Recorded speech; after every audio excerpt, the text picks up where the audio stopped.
Saat kesabaran sang ratu yang menyamar menjadi pelayan telah habis karena pengkhianatan keji, ia tak hanya menarik kembali tahta dan harta yang selama ini menghidupi mereka, tapi membiarkan mereka membusuk dalam kemiskinan bersama mimpi palsu sang pemuja harta. Sebelum mulai ceritanya, komen dulu kalian dari kota atau negara mana. Aku pengen tahu. Jangan lupa like, subscribe, dan aktifkan lonceng, supaya channel ini makin berkembang. Tangan Emma gemetar saat ia menata tumpukan piring berisi kue-kue pasar di atas meja ruang tamu yang sudah dipenuhi oleh ibu-ibu anggota arisan. Keringat membasahi dahi dan punggungnya, membuat daster kusam yang ia kenakan melekat tidak nyaman pada kulit. Sudah sejak pukul 4 subuh Emma berjibaku di dapur, menyiapkan segala keperluan arisan bulanan yang kali ini bertempat di rumah mertuanya. Namun, bagi Bu Anis, kerja keras Emma hanyalah kewajiban seorang menantu yang menumpang hidup. "Emma, lama sekali kamu di dapur? Cepat keluar, tamu kehormatan sudah datang." Suara melengking Bu Anis terdengar dari arah teras, memotong kebisingan obrolan para tetangga. Emma mengusap tangannya ke kain lap yang tersampir di bahu dan melangkah menuju teras. Di sana, sebuah mobil sedan putih mengkilap baru saja berhenti.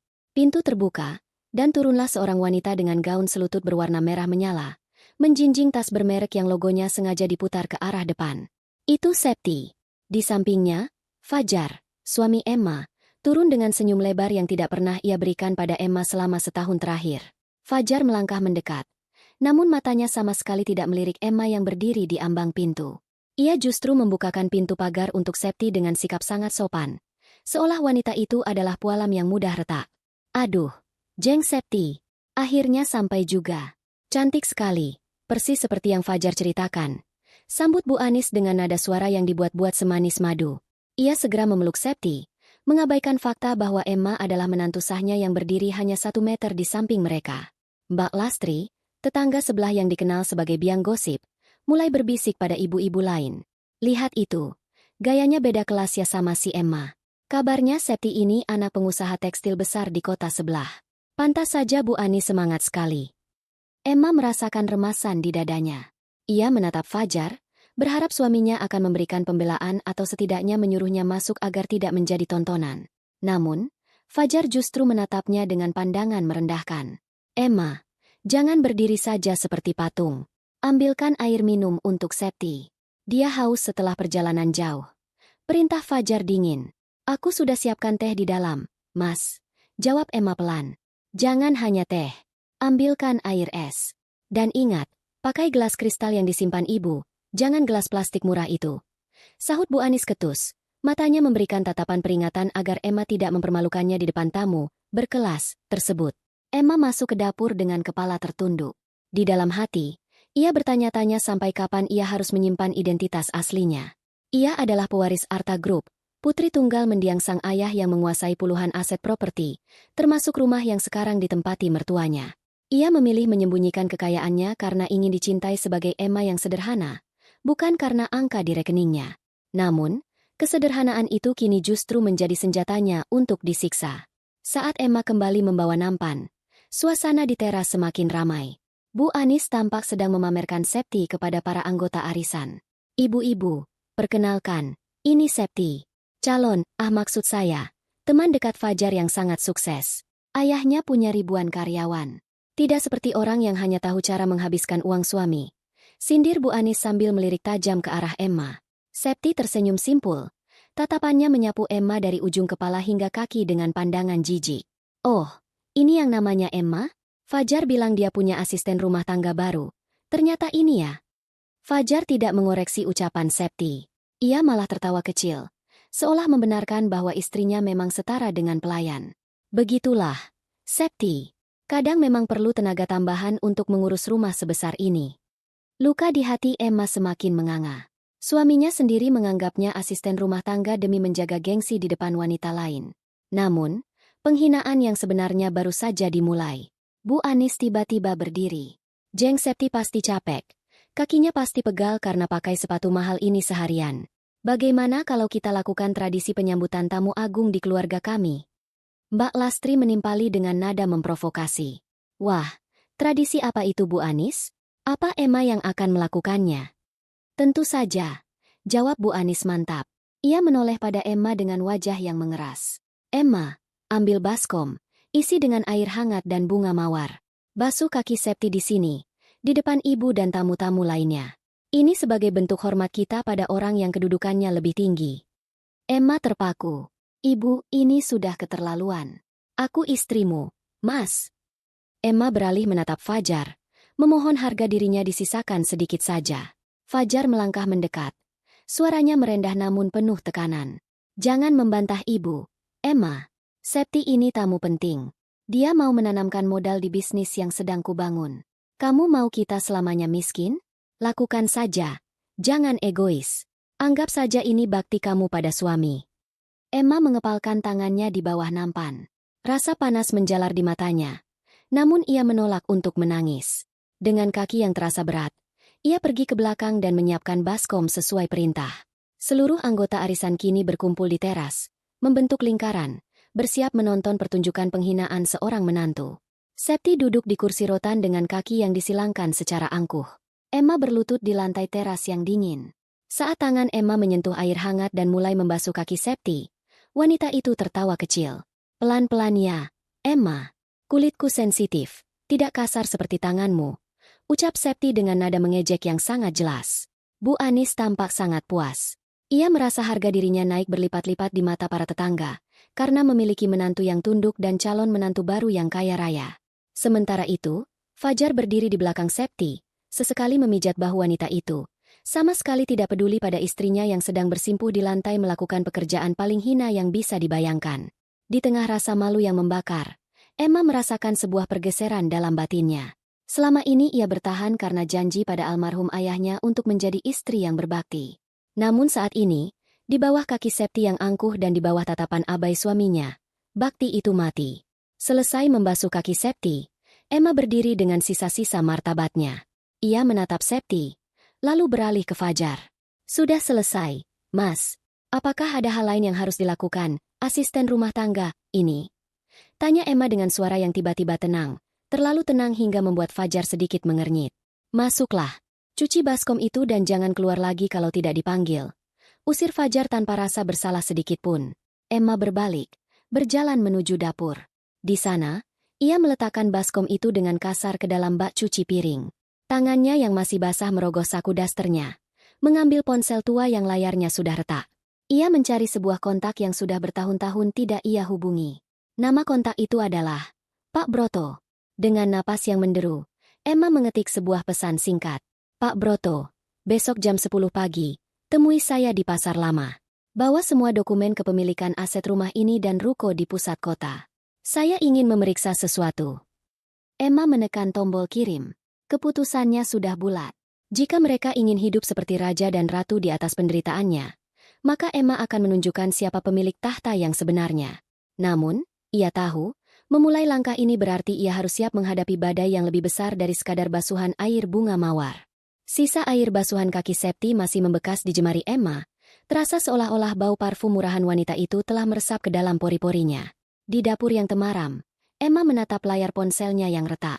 Sebuah pesan singkat dari Pak Broto masuk. Baik, Non Emma. Saya akan bawa semua berkasnya. Hati-hati, badai pasti berlalu. Pesan itu adalah satu-satunya pegangan Emma saat ini, sebuah pengingat bahwa di luar tembok rumah yang menyesakan ini, ia memiliki dunia yang jauh lebih besar. Namun, lamunannya buyar saat suara cempreng Mbak Lastri terdengar dari ruang tengah, menembus sekat dapur. Aduh, Jeng Anis, saya itu sebenarnya kasihan melihat Jeng punya menantu seperti Emma. Suara Mbak Lastri terdengar penuh drama, sengaja dikeraskan agar Emma mendengarnya. Rumah sebagus ini, tapi aura di dalamnya jadi suram karena ada dia. Lihat saja tadi, mencuci kaki tamu saja gerakannya kaku begitu. Tidak punya kelas sama sekali. Beda jauh sama Jeng Septi yang pembawaannya ningrat. Emma memejamkan mata, meremas kain lap di tangannya. Ia tahu Mbak Lastri sedang menjalankan fungsinya sebagai kompor di lingkungan itu. Seorang tetangga yang merasa hidupnya lebih baik jika berhasil mengadu domba orang lain. Memang benar, Jeng Lastri, sahut Bu Anis dengan nada jengkel. Saya juga malu. Padahal Fajar itu ganteng, kerjanya rajin. Kalau saja dulu dia tidak keras kepala menikahi Emma yang yatim piatu tak berharta ini, mungkin sekarang saya sudah punya menantu yang bisa diajak masuk ke kalangan atas. Setiap ada tamu, Emma itu seperti noda di kain sutra, mengganggu pemandangan. Kalau saya jadi Jeng Anis, lanjut Mbak Lastri dengan nada menghasut, saya tidak akan membiarkan dia berkeliaran di depan. Apalagi kalau nanti Jeng Septi makin sering berkunjung. Masa calon istri kedua yang terhormat harus berpapasan dengan pembantu, berstatus istri pertama di ruang tamu? Bisa turun gengsi keluarga Jeng Anis. Pernyataan itu sepertinya menjadi pemantik api di kepala Bu Anis. Tak lama kemudian, langkah kaki yang menghentak keras mendekat ke arah dapur. Bu Anis muncul dengan wajah ketus dan tangan yang berkacak pinggang. "Emma, berhenti melamun di situ," gertak Bu Anis. "Mulai malam ini, pindahkan semua barang-barangmu ke kamar belakang, yang di sebelah gudang. Kamar utamamu akan saya kosongkan dan saya rapikan. Siapa tahu nanti Septi mau menginap. Dia butuh tempat yang layak, bukan kamar yang bau apek karena kamu tempati." Emma tersentak. Jantungnya berdegup kencang. "Kamar belakang, Bu? Tapi di sana plafonnya bocor dan sangat lembab. Tidak ada jendela yang benar di sana." "Bagus kalau lembab, supaya kamu sadar diri di mana posisi kamu sebenarnya." Bu Anis tidak memberi celah untuk protes. Ia melangkah ke kamar utama Emma dan Fajar, lalu mulai melemparkan bantal serta pakaian Emma ke lantai. "Cepat pindahkan, atau saya buang semua sampah ini ke depan rumah." Dengan tangan gemetar, Emma memunguti pakaiannya satu persatu. Ia memasukkannya ke dalam kardus bekas dengan air mata yang mulai menggenang. Namun ia telan kembali. Setiap helai baju yang ia pungut memperkuat rasa benci yang mulai tumbuh menggantikan rasa cintanya pada keluarga ini. Ia menyeret kardus itu menuju sebuah ruangan kecil berukuran 2 kali 2 meter di bagian paling belakang rumah. Sebuah ruangan yang selama ini hanya digunakan untuk menyimpan perkakas rusak dan tumpukan koran lama. Bau tanah yang lembab dan debu langsung menyambut indera penciumannya. Sore harinya, Fajar pulang ke rumah dengan langkah gagah. Di pergelangan tangan kirinya melingkar sebuah jam tangan berwarna emas dengan logo merek ternama yang sangat mencolok. Ia masuk rumah tanpa mencari Emma, melainkan langsung memamerkan jam itu kepada ibunya. "Lihat, Bu, Septi baru saja memberikan ini. Katanya ini model terbaru, harganya bisa untuk beli motor satu," ucap Fajar dengan nada sombong yang luar biasa. Emma keluar dari lorong belakang dengan wajah pucat dan debu yang masih menempel di dahinya. Ia menatap suaminya, lalu beralih pada jam tangan itu. Sebagai putri pemilik Arta Group yang sejak kecil terbiasa dengan barang-barang orisinal, Emma hanya butuh 1 detik untuk mengenali bahwa jam itu adalah barang imitasi kualitas rendah. Sebuah jam tangan KW yang harganya tak lebih dari Rp100.000 di pasar loak. "Mas, aku mau bicara," ucap Emma pelan, mencoba menarik perhatian suaminya. Fajar menoleh, raut wajahnya langsung berubah masam saat melihat penampilan Emma yang kusam. "Bicara apa lagi? Kamu tidak lihat aku sedang senang? Jangan merusak suasana." "Ibu menyuruhku pindah ke kamar belakang." "Mas, kamar itu tidak layak untuk tidur. Udaranya pengap sekali," keluh Emma, berharap Fajar masih memiliki sedikit empati sebagai seorang suami. Bukannya membela, Fajar malah mendengus kasar. Ia melangkah maju, mendekatkan wajahnya ke arah Emma hingga Emma bisa mencium aroma parfum Septi yang masih tertinggal di kemeja suaminya. "Kamu itu memang tidak pernah bersyukur, ya? Kamu sudah menumpang di rumah ibuku, tidak bawa harta apa-apa saat menikah. Sekarang disuruh pindah kamar saja mengeluh. Kamu itu iri, kan? Kamu iri karena Septi bisa memberiku jam mewah ini sementara kamu cuma bisa memberiku beban." "Mas, jam itu bukan jam mahal." Emma mencoba memperingatkan dengan hati-hati.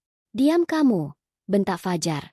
Suaranya menggelegar hingga membuat Emma mundur selangkah.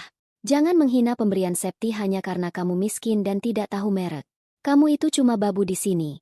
Emma, tahu diri sedikit. Mulai sekarang, ikuti apa kata ibu kalau kamu masih mau punya tempat berteduh. Kalau tidak suka, silakan pergi."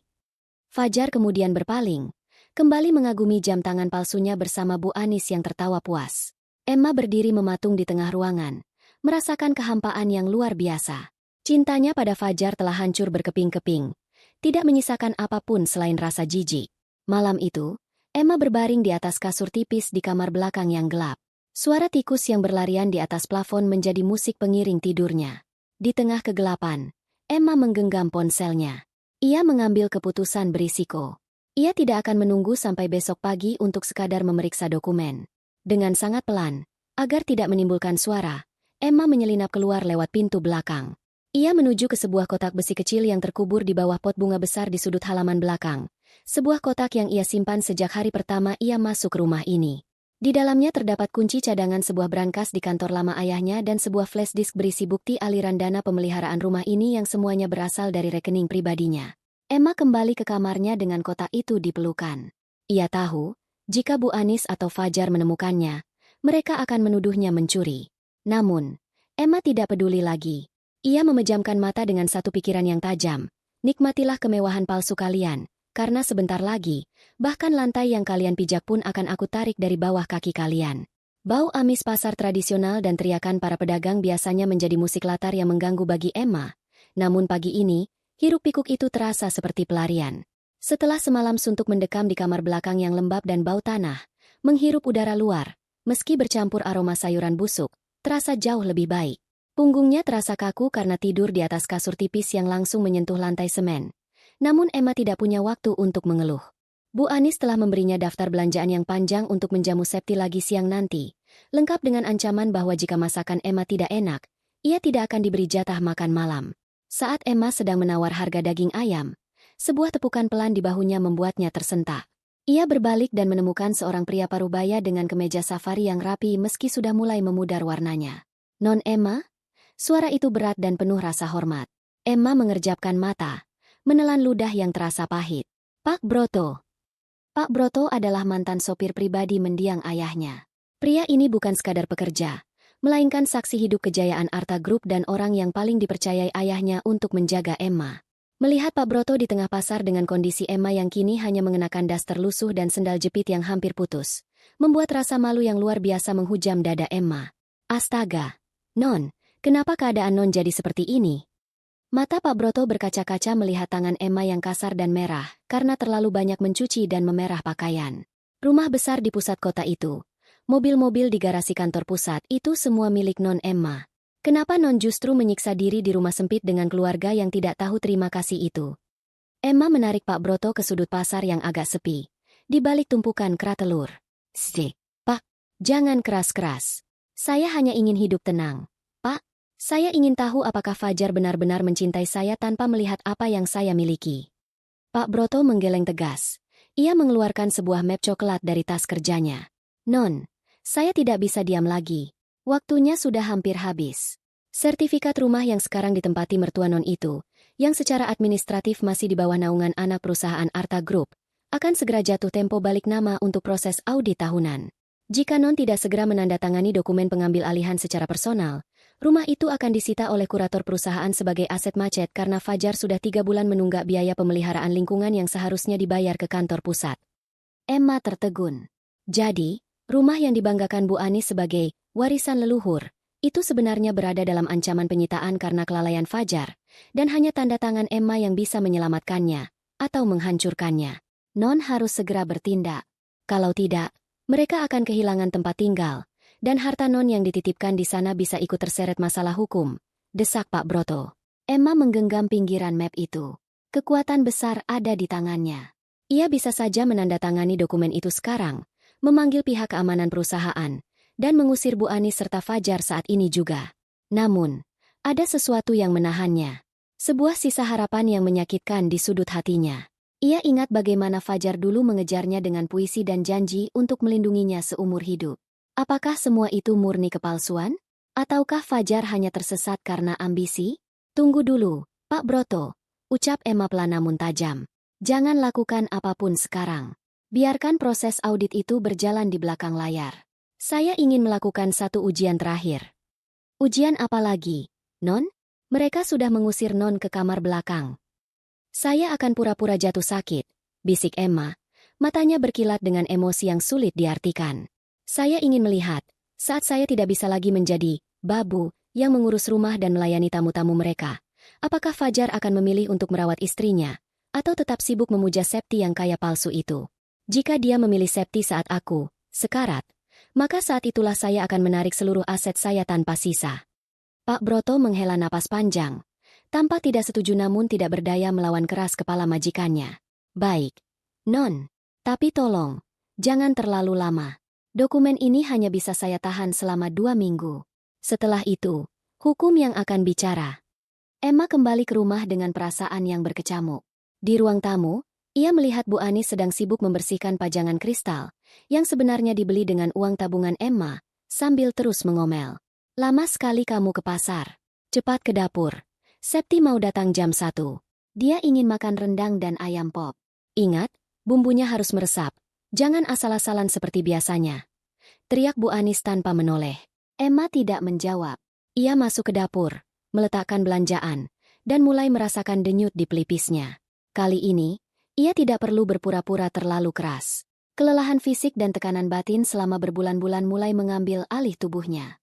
Kepalanya benar-benar terasa ringan, dan pandangannya sesekali mengabur.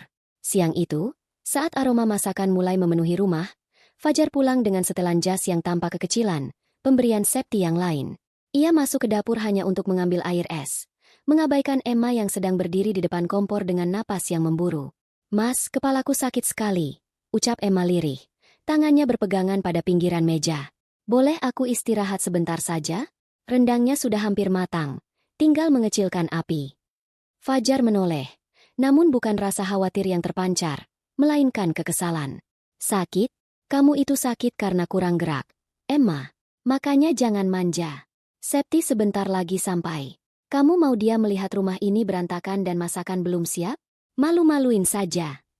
Tapi mas, aku benar-benar menggigil.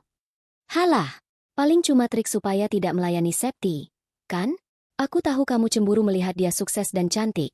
Fajar mencibir, lalu berjalan keluar sambil memperbaiki posisi jam tangan emas KW-nya.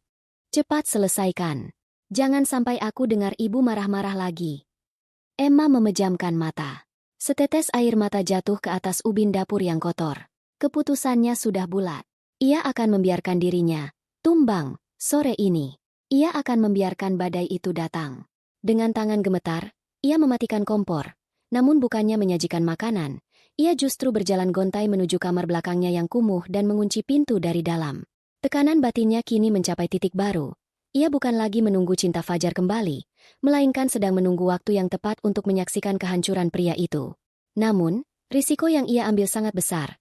Jika ia gagal menjaga dokumen itu dari jangkauan Fajar yang mulai nekat, ia bisa kehilangan alat tukar terbesarnya sebelum perang benar-benar dimulai. Dingin yang merayap dari lantai semen kamar belakang seolah menembus hingga ke tulang sumsum Emma. Selimut tipis yang ia gunakan tidak lagi mampu menghalau menggigil yang hebat. Kepala Emma berdenyut seirama dengan detak jantungnya, menciptakan ilusi visual berupa kilatan cahaya setiap kali ia mencoba membuka mata. Tubuhnya akhirnya menyerah pada kelelahan dan tekanan batin yang bertubi-tubi. Emma benar-benar sakit. Demam tinggi membuat napasnya terasa panas dan berat. Namun, ketenangan singkat dalam kegelapan kamar itu pecah saat pintu kayu yang sudah mulai lapuk itu ditendang dari luar. Bra! Emma! Bangun! Kamu pikir ini jam berapa? Suara Bu Anis melengking, menghantam kesadaran Emma yang samar. Emma berusaha bangkit, namun rasa pening yang luar biasa membuatnya kembali jatuh ke bantal yang sudah bau apek. Ibu, saya benar-benar tidak kuat. Kepala saya rasanya mau pecah. Bu Anis tidak peduli. Ia melangkah mendekat, lalu dengan kasar menarik selimut Emma hingga terlempar ke sudut ruangan. Jangan bersandiwara di depan saya. Kamu sengajakan. Pura-pura sekarat supaya tidak perlu melayani tamu? Cepat bangun. Hari ini hari besar Fajar. Kita akan mengadakan syukuran kecil-kecilan, pertunangan siri Fajar dengan Septi. Jantung Emma mencelos. Sakit fisiknya sejenak terlupakan oleh rasa perih yang jauh lebih tajam di dadanya. Pertunangan siri? Mas Fajar masih suamiku yang sah. Bu, bagaimana mungkin? Halah, sah di atas kertas saja bangga. Kamu itu cuma beban. Septi sudah berjanji, setelah tunangan siri ini, ayahnya akan mencairkan modal usaha 3 miliar rupiah untuk Fajar. Kamu punya uang sebanyak itu? Tidak, kan? Bu Anis menarik paksa lengan Emma hingga wanita itu terhuyung berdiri. Cepat ke dapur. Masak nasi kebuli, rendang, dan sambal goreng hati. Kalau sampai jam 1 siang makanan belum siap, saya pastikan kamu tidur di teras malam ini. Emma berjalan dengan sisa tenaga, berpegangan pada dinding lorong yang sempit untuk menuju dapur. Di ruang tengah, ia melihat Fajar sedang mencoba setelan jas baru yang tampak berkilau. Tentu saja, barang itu pasti dibelikan oleh Septi. Mas! Panggil Emma lirih. Suaranya serak. Mas benar-benar mau melakukan ini? Menikah siri dengan wanita yang baru Mas kenal. Saat aku masih di sini. Fajar berbalik, merapikan kerah jasnya di depan cermin besar yang dulu dibeli Emma dengan uang hasil kerja kerasnya. Ia menatap Emma lewat pantulan cermin dengan tatapan tanpa dosa. Ini untuk masa depan kita juga. Emma, kalau aku sukses, kalau bisnis properti yang dijanjikan ayah Septi itu jalan, kamu juga yang enak. Kamu tidak perlu lagi capek-capek begini. Masa depan kita? Mas mengkhianatiku dan menyebutnya untuk masa depan. Emma tertawa getir. Sebuah tawa yang berakhir dengan batu kering yang menyakitkan. Dengar, Fajar menghampiri Emma, memegang kedua bahu istrinya dengan tekanan yang menyakitkan. Septi itu investasi. Dia anak tunggal orang kaya. Kamu itu apa? Cuma yatim piatu yang tidak punya apa-apa. Harusnya kamu berterima kasih karena aku tidak langsung menceraikanmu. Sekarang, bantu ibu di dapur. Jangan rusak hari bahagiaku dengan wajah pucatmu itu. Fajar mendorong Emma pelan ke arah dapur. Seolah Emma hanyalah perkakas rumah tangga yang harus diletakkan kembali pada tempatnya. Di dapur, suhu udara terasa membara bagi Emma yang sedang demam. Uap dari panci besar yang mendidih membuat matanya perih. Ia mengaduk bumbu rendang dengan tangan yang gemetar hebat. Setiap putaran sendok kayu di tangannya terasa seperti sebuah ritual pemakaman bagi sisa-sisa cintanya yang telah mati. Ia melihat ke jendela dapur, berharap Pak Broto atau siapapun datang menyelamatkannya. Namun ia tahu, ia harus menyelesaikan ujian ini sendiri. Di tengah rasa mual yang melanda, Emma sempat melihat Bu Anis menerima telepon dari Mbak Lastri. Iya, Jeng Lastri. Datang ya jam 1 nanti. Kita pesta kecil. Calon menantu kaya saya yang mau traktir semuanya. Si Emma. Tenang saja. Dia sudah saya jinakan di dapur. Dia itu memang cocoknya jadi babu. Tangannya cekatan kalau urusan begini. Ucap Bu Anis penuh kemenangan di telepon. Pukul 1 siang. Tamu-tamu mulai berdatangan. Septi datang dengan gaun berwarna emas yang menyapu lantai. Terlihat sangat kontras dengan Emma yang berdiri di balik pintu dapur dengan daster penuh noda minyak dan wajah sepucat kapas. Septi melangkah ke dapur dengan alasan ingin mengambil air. Namun sebenarnya ia hanya ingin memamerkan kemenangannya. Waduh, capek ya? Masakannya bau enak sekali. Terima kasih ya, Emma. Nanti kalau aku sudah resmi jadi nyonya di sini, aku akan usulkan ke Mas Fajar supaya gajimu dinaikkan sedikit. Bisik Septi sambil tersenyum miring. Emma menatap Septi dalam diam. Ia memperhatikan detail tas yang dibawa Septi. Sebagai orang yang besar di lingkungan kelas atas sebelum ayahnya meninggal, Emma tahu persis, jahitan tas itu tidak rapi. Itu barang tiruan. Septi sedang membangun istana dari kartu-kartu palsu, dan Fajar serta Bu Anis begitu bodoh hingga mau bersujud di bawahnya. Sama-sama, Septi, jawab Emma pelan. Suaranya mengandung ketenangan yang janggal. Semoga kekayaan keluargamu benar-benar bisa menyelamatkan Fajar seperti yang dia harapkan. Septi mengernyit, merasa tersinggung dengan nada bicara Emma, namun ia segera pergi kembali ke ruang tamu saat Fajar memanggilnya dengan mesra. Sore itu, di tengah kebisingan tawa tamu-tamu yang menyantap masakannya, Emma terduduk lemas di lantai dapur yang kotor. Tubuhnya sudah mencapai batas. Namun, di tengah kesadarannya yang mulai memudar karena demam, sebuah pemikiran baru muncul. Fajar sudah melangkah terlalu jauh. Dia bukan lagi sekadar suami yang lemah, tapi seorang pria yang aktif menjual harga diri istrinya demi uang yang bahkan tidak nyata. Emma merogoh kantong dasternya, memastikan dokumen yang ia ambil semalam masih ada di sana. Ia harus segera menghubungi Raka, kakak sepupunya yang pengacara. Ia butuh perlindungan hukum lebih dari sekadar sertifikat rumah.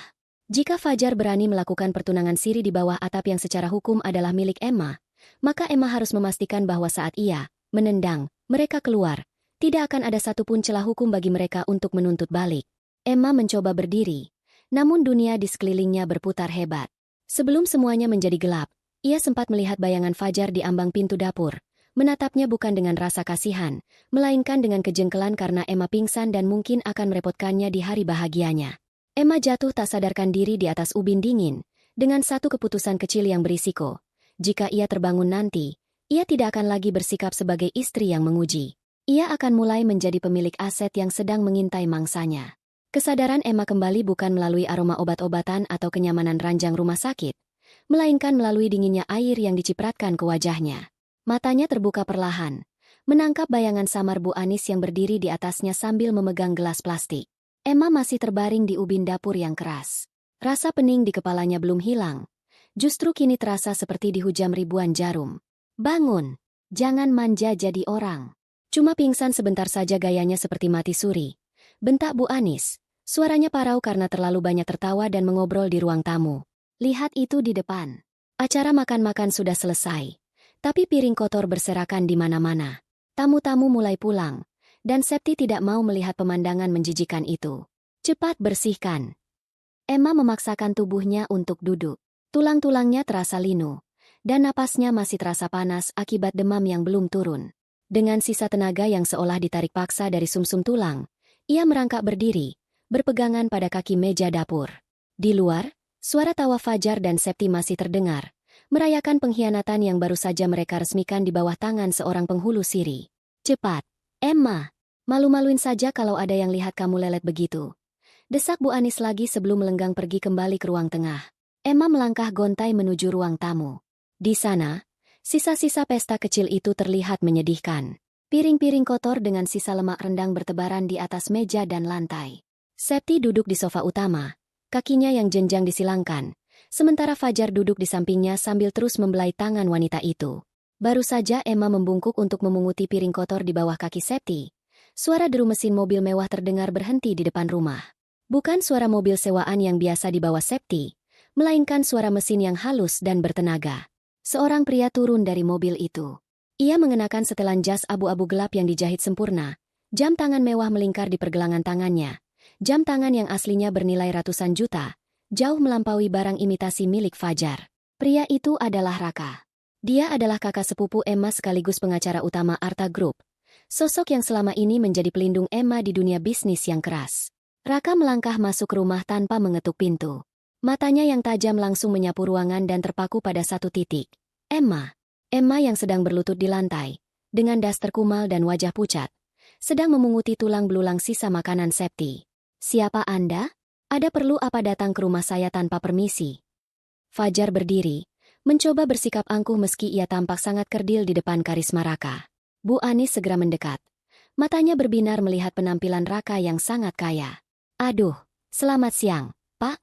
Maaf, rumah sedikit berantakan. Ini habis acara tunangan siri putra saya dengan anak pengusaha besar. Ucap Bu Anis sambil melirik Septi dengan bangga. Raka tidak menjawab. Rahangnya mengeras. Langkah kakinya terdengar berat saat ia mendekati Emma. Emma, apa yang kamu lakukan di lantai? Suara Raka bergetar karena amarah yang ditahan. Ia tidak sanggup melihat adik sepupunya, pewaris tunggal kekayaan yang sangat besar, diperlakukan lebih rendah dari seorang pelayan di rumahnya sendiri. Pak, itu asisten rumah tangga saya yang baru. Dia memang agak lelet karena sedang sakit, tapi jangan khawatir, dia kerjanya bersih kok. Setelah Septi dengan nada manja, mencoba menarik perhatian Raka yang menurutnya jauh lebih tampan dan kaya daripada Fajar. Mendengar itu, Raka meledak. Ia meraih lengan Emma untuk menariknya berdiri. Asisten rumah tangga? Kalian benar-benar tidak tahu siapa. Mas Raka, jangan. Suara Emma memotong ucapan Raka. Suaranya sangat pelan, namun mengandung kekuatan yang membuat Raka terdiam.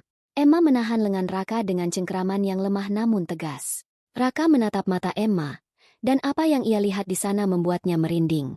Tidak ada air mata, tidak ada ketakutan. Yang ada hanyalah tatapan kosong yang amat dalam, sebuah titik jenuh yang sudah melampaui batas rasa sakit. Mata itu seperti sumur tua yang gelap, menandakan bahwa Emma yang lembut dan penyabar telah mati di lantai dapur tadi. Emma, mereka memperlakukanmu seperti sampah. Aku bisa meratakan rumah ini sekarang juga kalau kamu mau. Bisik Raka dengan nada geram, matanya berkilat ingin menghancurkan Fajar. Belum waktunya, Mas. Bisik Emma balik, nyaris tidak terdengar oleh orang lain. Kalau Mas bongkar sekarang, mereka hanya akan merasa malu sebentar. Aku ingin mereka merasakan bagaimana rasanya kehilangan segalanya saat mereka merasa sudah berada di puncak dunia. Biarkan aku menyelesaikan sandiwara ini. Fajar mengerutkan kening, merasa curiga melihat interaksi akrab antara Emma dan pria asing yang tampak sangat berkuasa itu. Emma, kamu kenal dia? Kenapa kamu lancang memegang tangannya? Emma melepaskan tangan Raka. Ia berbalik menatap Fajar dengan wajah datar. Dia kakak sepupuku dari desa. Mas. Dia datang karena mendengar kabar aku sakit. Bu Anis mendengus. Oh, kakak sepupu dari desa? Gayanya saja yang sok kaya. Paling itu jas pinjaman atau dia sopir orang kaya. Pantas saja Emma tidak punya kelas. Keluarganya saja penipu semua. Raka hampir saja melayangkan pukulan ke wajah Fajar. Namun tatapan dingin Emma kembali menahannya. Emma kembali membungkuk, mengambil piring kotor terakhir di depan Septi, lalu berdiri dengan punggung tegak meski tubuhnya menggigil. "Mas Raka, sebaiknya Mas pulang sekarang. Aku tidak apa-apa," ucap Emma datar. Raka menatap Fajar dan Bu Anis bergantian dengan pandangan yang menjanjikan kehancuran. "Baik, aku akan pergi. Tapi ingat, Fajar, ada harga yang harus dibayar untuk setiap tetes keringat yang jatuh dari wajah adikku hari ini. Dan saat-saatnya tiba, pastikan kamu punya tempat untuk bersembunyi." Raka berbalik dan pergi dengan langkah cepat, meninggalkan keheningan yang mencekam di ruang tamu. Fajar mencoba tertawa untuk mencairkan suasana. "Gila, sepupumu itu sombong sekali, Emma. Padahal cuma orang desa. Heh, cepat bawa piring itu ke dapur. Jangan buat Septi merasa tidak nyaman." Emma tidak menyahut. Ia berjalan menuju dapur dengan piring-piring kotor di tangannya. Di setiap langkahnya, ia membayangkan dokumen-dokumen di kamar belakangnya. Tekanan batin yang ia rasakan kini telah berubah bentuk. Bukan lagi luka, melainkan rencana. Malam itu, Emma tidak tidur. Di dalam kamar belakang yang lembab, ia mulai menuliskan sesuatu di secari kertas. Ia menyadari satu hal, Fajar baru saja menggunakan uang mahar pernikahan Siri tadi, uang yang ternyata diambil dari tabungan darurat di laci kamar utama yang seharusnya milik Emma. Keputusan kecil namun berisiko diambilnya malam itu. Emma tidak akan lagi menyembunyikan ponselnya. Ia membiarkan ponsel itu tergeletak di meja dapur saat ia memasak sarapan esok harinya, dengan sebuah pesan masuk yang sengaja tidak ia hapus. "Aset ruko di pusat kota sudah siap dieksekusi, Non." Emma ingin tahu, seberapa jauh rasa serakah Fajar akan membawanya masuk ke dalam lubang yang ia gali sendiri. Pagi itu, udara di dapur terasa lebih berat dari biasanya. Sisa-sisa demam masih meninggalkan rasa pahit di pangkal lidah Emma, namun ia tidak memiliki kemewahan untuk beristirahat. Di atas meja kayu yang sudah mulai lapuk, ponsel tuanya tergeletak dengan layar menghadap ke atas. Emma sengaja membiarkannya di sana saat ia sibuk memeras santan untuk keperluan sarapan Bu Anis. Ia memperhatikan dari sudut matanya saat Fajar masuk ke dapur dengan langkah yang ragu-ragu. Fajar berhenti tepat di depan meja. Matanya tertuju pada layar ponsel Emma yang menyala karena sebuah notifikasi masuk. Emma tahu apa isinya. Sebuah pesan dari Pak Broto mengenai eksekusi ruko. Ia melihat jakun Fajar naik turun. Ada gurat keserakahan yang tertangkap jelas di wajah suaminya. Fajar tampak ingin meraih ponsel itu. Namun ia segera mengurungkan niatnya saat mendengar langkah kaki Bu Anis yang mendekat. "Fajar, kenapa masih di dapur? Ayo temani Septi di teras. Dia baru saja sampai membawa kopi mahal untuk kita," teriak Bu Anis dari ruang tengah. Fajar mendengus, memberikan tatapan curiga sekaligus meremehkan pada Emma sebelum berbalik pergi. Emma menarik napas panjang. Umpan itu sudah terlihat oleh mangsanya. Kini ia hanya perlu menunggu hingga keserakahan itu menjerat mereka sendiri.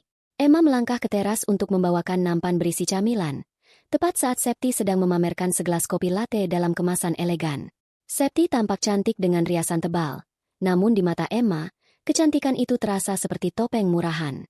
"Oh, ini dia asisten rumah tangganya datang," celetuk Septi dengan nada yang sangat manis namun berbisa. "Emma, sini. Aku belikan kopi juga untukmu. Tapi sepertinya lidahmu tidak akan cocok dengan kopi seharga 100.000 ini. Bagaimana kalau kamu cicipi sedikit saja?" Emma mendekat, bermaksud meletakkan nampan di meja. "Terima kasih, Septi. Tapi aku masih harus menyelesaikan cucian di belakang." Jangan menolak rezeki." Septi berdiri, senyumnya berubah menjadi seringai tipis yang hanya bisa dilihat oleh Emma. Secara tiba-tiba, saat Emma hendak berbalik, Septi sengaja menyenggol lengan Emma dengan keras. Gelas plastik berisi kopi yang masih mengepul panas itu miring dan seluruh isinya tumpah tepat ke punggung tangan Emma. "Ah!" Emma memekik, menjatuhkan nampannya. Rasa panas yang luar biasa seketika membakar kulit punggung tangannya, meninggalkan warna merah yang mengerikan dalam hitungan detik. "Ya ampun, Emma, kamu ini bagaimana sih? Lihat, lantainya jadi kotor semua karena kopi mahalku tumpah," teriak Septi. Suaranya sengaja dibuat melengking agar terdengar ke seluruh rumah. Ia sama sekali tidak menunjukkan rasa bersalah. Ia justru mengibaskan gaunnya seolah-olah ia adalah korbannya. Bu Anis segera berlari keluar. Wajahnya memerah karena marah. "Emma, kamu itu benar-benar pembawa sial. Lantai ini baru saja dipel. Dan kamu menumpahkan kopi tamu? Cepat minta maaf pada Septi sekarang juga." Emma memegang tangannya yang berdenyut hebat. Rasa panas itu seolah menembus hingga ke tulang. Ibu. Septi yang menyenggolku. Tangan saya luka, Bu. Jangan menjawab. Minta maaf sekarang atau saya siram wajahmu dengan sisa kopi itu. Bentak Bu Anis tanpa sedikit pun rasa kemanusiaan. Emma menatap Fajar, mencari perlindungan terakhir dari pria yang pernah berjanji di depan altar untuk menjaganya dalam sehat maupun sakit. Namun, Fajar justru berdiri dengan wajah yang mengeras karena malu. Ia melihat tetangga sebelah, Mbak Lastri, mulai melongok dari balik pagar dengan senyum mengejek. Fajar melangkah maju, namun bukan untuk membalut luka Emma. Ia mencengkeram lengan Emma yang tidak terluka dengan sangat kasar, lalu menyeretnya masuk ke dalam rumah, melewati ruang tamu, dan melemparnya ke dapur. Mas, sakit mas. Emma terisak. Rasa perih di tangannya kini kalah oleh rasa hancur di batinnya. Diam kamu. Fajar menunjuk wajah Emma dengan telunjuknya yang gemetar karena amarah. Kamu benar-benar mempermalukan aku di depan Septi dan para tetangga. Kamu tahu tidak? Septi itu sedang mengurus berkas investasi untukku? Kalau dia tersinggung dan membatalkan kerjasamanya, kamu mau tanggung jawab? Dia sengaja, Mas. Dia membakar tanganku. Emma menunjukkan punggung tangannya yang mulai melepuh. Fajar bahkan tidak melirik luka itu. Aku tidak peduli. Kamu itu cuma cemburu karena dia jauh lebih segalanya dari kamu. Dengar ya, Emma. Ini peringatan terakhir dariku. Sekali lagi kamu membuat ulah. Sekali lagi kamu mempermalukanku di depan Septi atau ibu. Aku tidak akan segan-segan menjatuhkan talak padamu. Aku akan menceraikanmu dan membiarkanmu jadi gelandangan. Fajar berbalik, meninggalkan Emma yang terduduk lemas di lantai dapur di samping cucian piring yang menumpuk. Keheningan di dapur itu terasa mencekam. Hanya menyisakan suara detak jam dinding yang seolah menghitung mundur sisa waktu pernikahan mereka. Emma menatap punggung tangannya yang melepuh. Ia bangkit dengan perlahan, mendekati wastafel dan membiarkan air dingin mengalir membasahi lukanya. Rasa sakit fisiknya kini berubah menjadi kekuatan dingin yang membeku di dalam hatinya. Dia mengancam akan menceraikanku. Batin Emma. Dia mengancam pemilik rumah ini, pemilik ruko yang dia incar, dan pemilik masa depannya dengan status gelandangan. Emma mengambil ponselnya kembali. Rasa takutnya telah menguap sepenuhnya. Ia tidak lagi merasa perlu menguji Fajar. Ujian itu sudah selesai, dan Fajar gagal total. Pria itu bukan lagi suaminya. Dia hanyalah parasit yang sedang bermimpi menjadi raja. Dengan tangan yang masih gemetar karena rasa perih, Emma mengetik pesan singkat kepada Raka. Mas Raka, siapkan dokumen gugatan cerai. Tapi jangan diajukan sekarang. Tunggu sampai Fajar mencoba mengambil alih ruko pusat kota atas nama Septi. Aku ingin dia merasa sudah menang sebelum aku menjatuhkannya ke dasar jurang. Emma menekan tombol kirim. Keputusan ini sangat berisiko. Jika Fajar berhasil memalsukan dokumen ruko sebelum Emma bertindak, ia bisa kehilangan salah satu aset terbesarnya. Namun, Emma sudah tidak peduli. Ia ingin melihat sejauh mana Septi dan Fajar akan menari di atas api yang mereka nyalakan sendiri. Malam itu, di kamar belakang yang gelap, Emma tidur dengan memeluk tangannya yang dibalut kain seadanya. Di tengah kegelapan, ia berbisik pada dirinya sendiri. Silakan nikmati kopimu hari ini, Fajar. Karena besok, air yang kau minum akan terasa seperti cuka. Luka bakar di punggung tangan Emma telah berubah menjadi lepuhan berwarna bening yang berdenyut pedih setiap kali terkena gesekan kain. Namun, rasa sakit fisik itu seolah teredam oleh dingin yang kini menyelimuti hatinya. Ia tidak lagi mengoleskan salep dengan air mata. Ia melakukannya dengan tatapan lurus ke depan, menghitung setiap detik menuju kehancuran orang-orang yang telah menginjak harga dirinya. Fajar benar-benar mengabaikannya sejak ancaman cerai itu terlontar. Sementara Bu Anis terus memperlakukannya layaknya mesin pembersih yang tidak boleh berhenti bekerja. Sore itu, saat Emma sedang menyapu halaman depan yang tertutup daun-daun kering, sebuah motor metik tua berhenti agak jauh dari pagar. Seorang wanita turun dengan gaya yang sangat kontras dengan lingkungan perumahan itu. Wanita itu mengenakan jaket kulit imitasi yang sudah mengelupas di beberapa bagian, celana jeans ketat, dan riasan wajah yang terlalu tebal untuk ukuran sore hari. Namanya Dina. Matanya yang tajam dan tampak lelah menyapu sekeliling, hingga terpaku pada sosok Septi yang baru saja keluar dari mobil sewaannya di depan gerbang. Emma segera bersembunyi di balik rimbunnya pohon Kamboja besar di sudut halaman. Ia menahan napas. Instingnya mengatakan bahwa kehadiran wanita asing ini bukanlah sebuah kebetulan. Septi, atau harus kupanggil Susi? Suara Dina terdengar serak dan penuh ancaman. Septi, yang tadinya berjalan dengan gaya angkuh sambil menenteng tas KW-nya, mendadak mematung. Wajahnya yang biasanya penuh polesan keangkuhan seketika pucat pasi. Ia menoleh ke kanan dan ke kiri dengan panik, memastikan tidak ada Bu Anis atau Fajar di sekitar sana. Dina, sedang apa kamu di sini? Pergi. Bisik Septi dengan nada gemetar yang tertahan. Dina tertawa. Sebuah tawa kering yang terdengar sangat merendahkan. Pergi. Setelah berbulan-bulan kamu menghilang dan membawa lari uang setoran kami?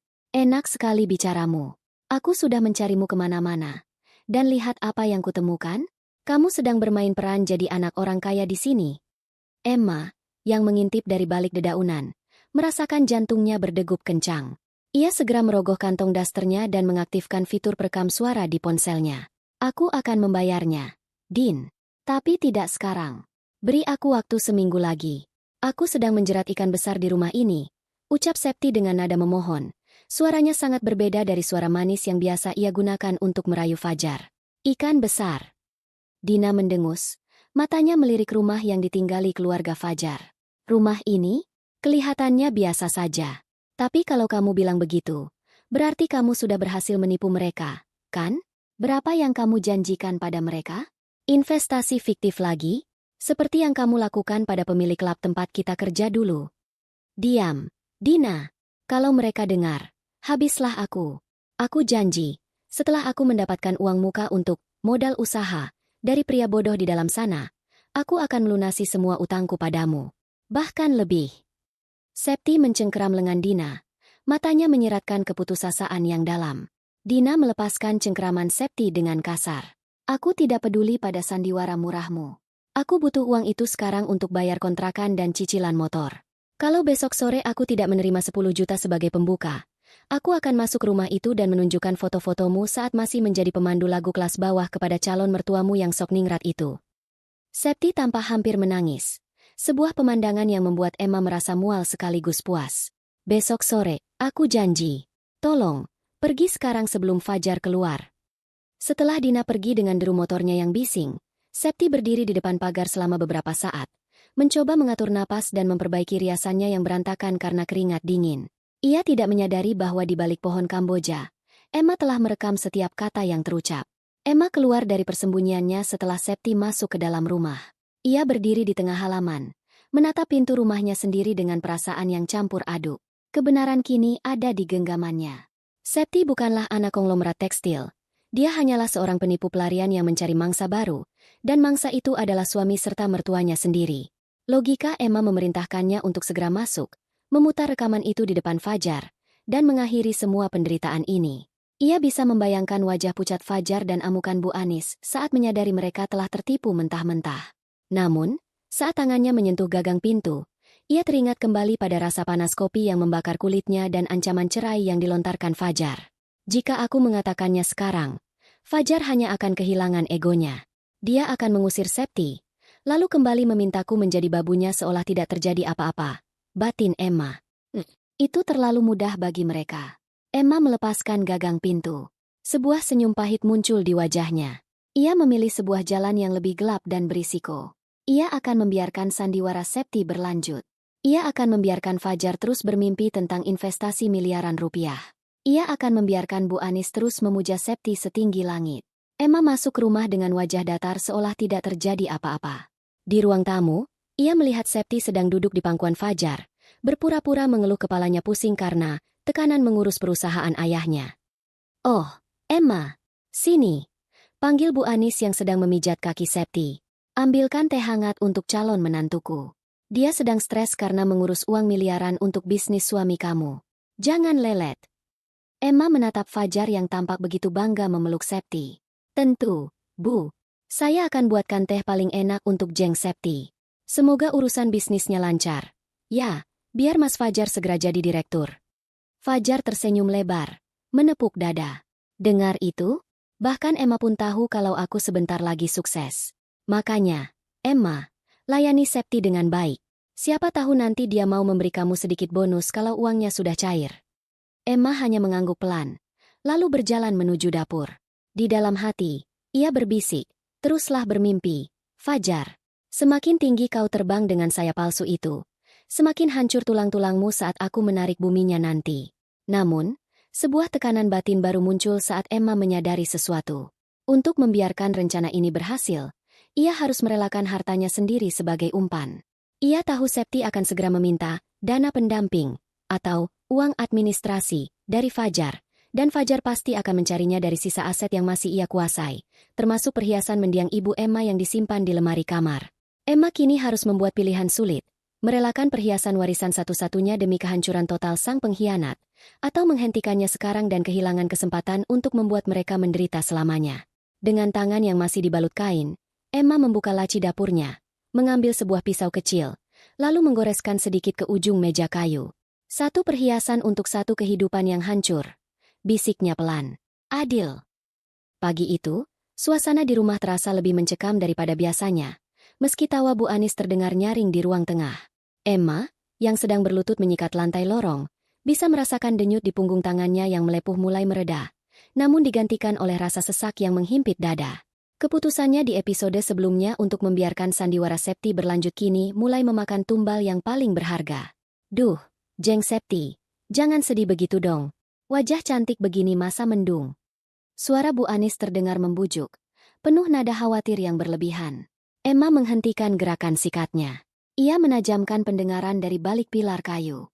Aku bingung, Bu. Suara Septi terdengar serak. Sebuah akting yang sempurna untuk seseorang yang baru saja diancam oleh pemeras bernama Dina. Papa marah besar karena aku terlalu vokal mendukung bisnis Mas Fajar. Rekening pribadiku dibekukan sementara. Padahal, hari ini aku harus bayar pajak administrasi untuk pencairan modal 3 miliar itu.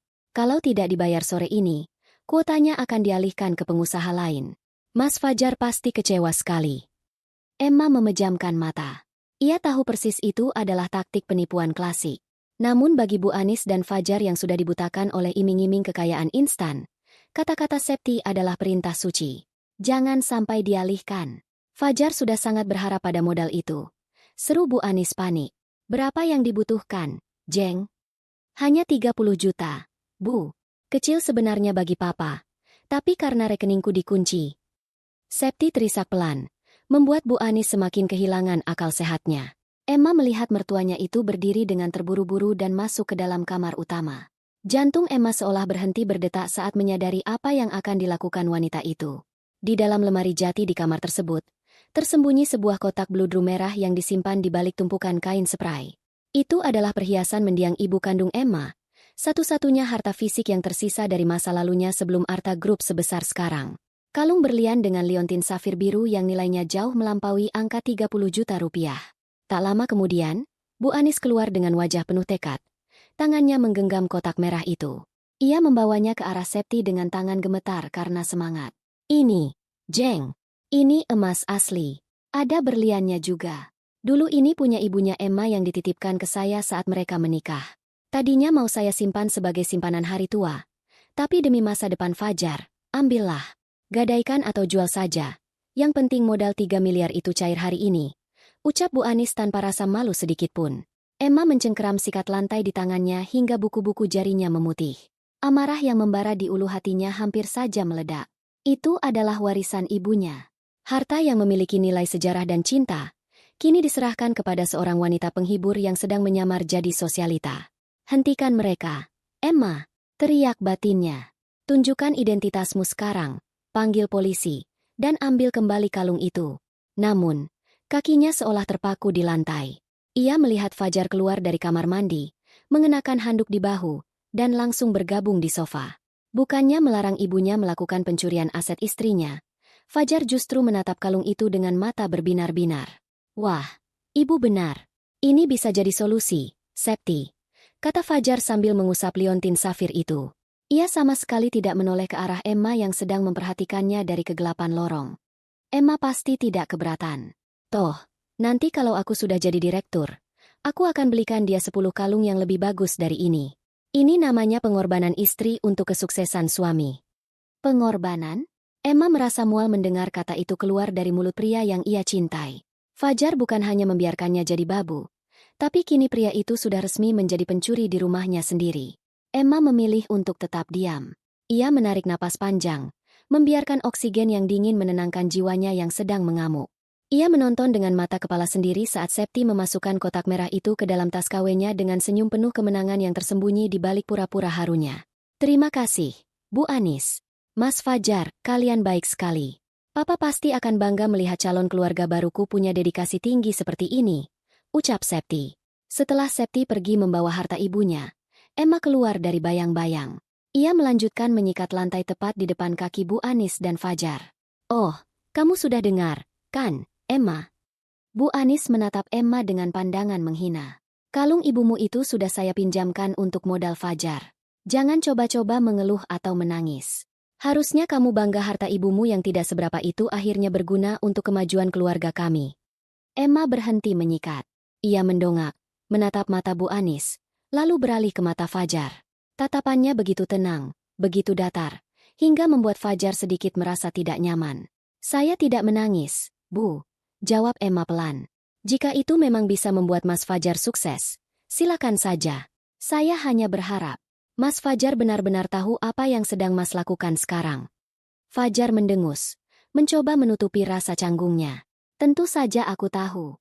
Aku ini lelaki berwawasan luas. Emma, tidak seperti kamu yang dunianya cuma dapur dan pasar. Sudah, selesaikan cucianmu. Hari ini ada banyak tamu lagi yang akan datang karena aku akan merayakan kesepakatan modal ini. Sore harinya, saat rumah mulai ramai dengan tetangga yang diundang Bu Anis untuk sekadar pamer rencana kekayaan mereka, Emma menyelinap ke belakang rumah. Ia menghubungi Pak Broto. Pak Broto, perhiasan ibu sudah pindah tangan ke Septi. Suara Emma bergetar, namun bukan karena sedih, melainkan karena amarah yang kini terfokus sempurna. Ikuti Septi. Jangan biarkan dia menjual kalung itu ke sembarang orang. Jika dia pergi ke pegadaian atau toko emas, minta Raka untuk mengintervensi secara hukum sebagai barang curian yang sedang dalam sengketa. Biarkan Septi terjepit di antara ancaman penjara dan tekanan dari pemerasnya. Non, ini sangat berisiko bagi reputasi Non sendiri jika keluarga Fajar melaporkan balik. Pak Broto memperingatkan. Tidak akan ada yang melaporkan balik karena rumah ini akan segera disita. Jawab Emma dingin. Pak Broto, saya ingin Anda menyiapkan satu hal lagi. Cari tahu di mana keberadaan ayah Septi yang asli, atau siapapun yang dia sebut sebagai ayahnya. Saya ingin membawa kejutan di pesta syukuran mereka besok. Emma menutup telepon. Ia merasakan tekanan batin yang luar biasa hebat. Ia baru saja merelakan harta ibunya menjadi barang bukti kriminal. Ia merasa telah mengkhianati kenangan orang tuanya demi sebuah balas dendam. Namun, saat ia melihat Fajar tertawa bersama Mbak Lastri di teras, memamerkan rencana membeli mobil baru minggu depan, Emma tahu ia tidak punya jalan kembali. Malam itu, Emma berbaring di kamar belakang yang makin pengap. Ia mengambil keputusan kecil namun berisiko tinggi. Ia sengaja meletakkan kwitansi pembelian perhiasan asli atas namanya di atas meja makan, tempat yang pasti akan dilewati Bu Anis besok pagi. Ia ingin melihat, apakah saat mertuanya menyadari bahwa kalung itu bernilai 500 juta rupiah, bukan hanya 30 juta, keserakahan mereka akan membuat mereka saling hancur atau justru semakin kompak menindasnya. Emma memejamkan mata, memeluk lengannya sendiri yang kini dibungkus kain perban. Di dalam kepalanya, ia mulai menyusun kalimat untuk perpisahan paling menyakitkan yang pernah ada di dunia drama manusia. Sisa kehangatan dari kalung safir milik ibunya seolah masih membekas di telapak tangan Emma, meskipun kini benda itu telah berpindah ke dalam tas tangan Septi yang palsu. Setiap kali Emma menutup mata, ia melihat bayangan wajah ibunya yang teduh, sebuah kontras tajam dengan wajah beringas Bu Anis saat menyerahkan harta itu sebagai tumbal keserakahan. Emma merasa seperti pengkhianat karena membiarkan benda berharga itu menjadi alat pancing, namun ia tahu, tanpa pengorbanan yang menyakitkan, ia tidak akan pernah bisa mencabut akar penderitaannya sampai ke dasar.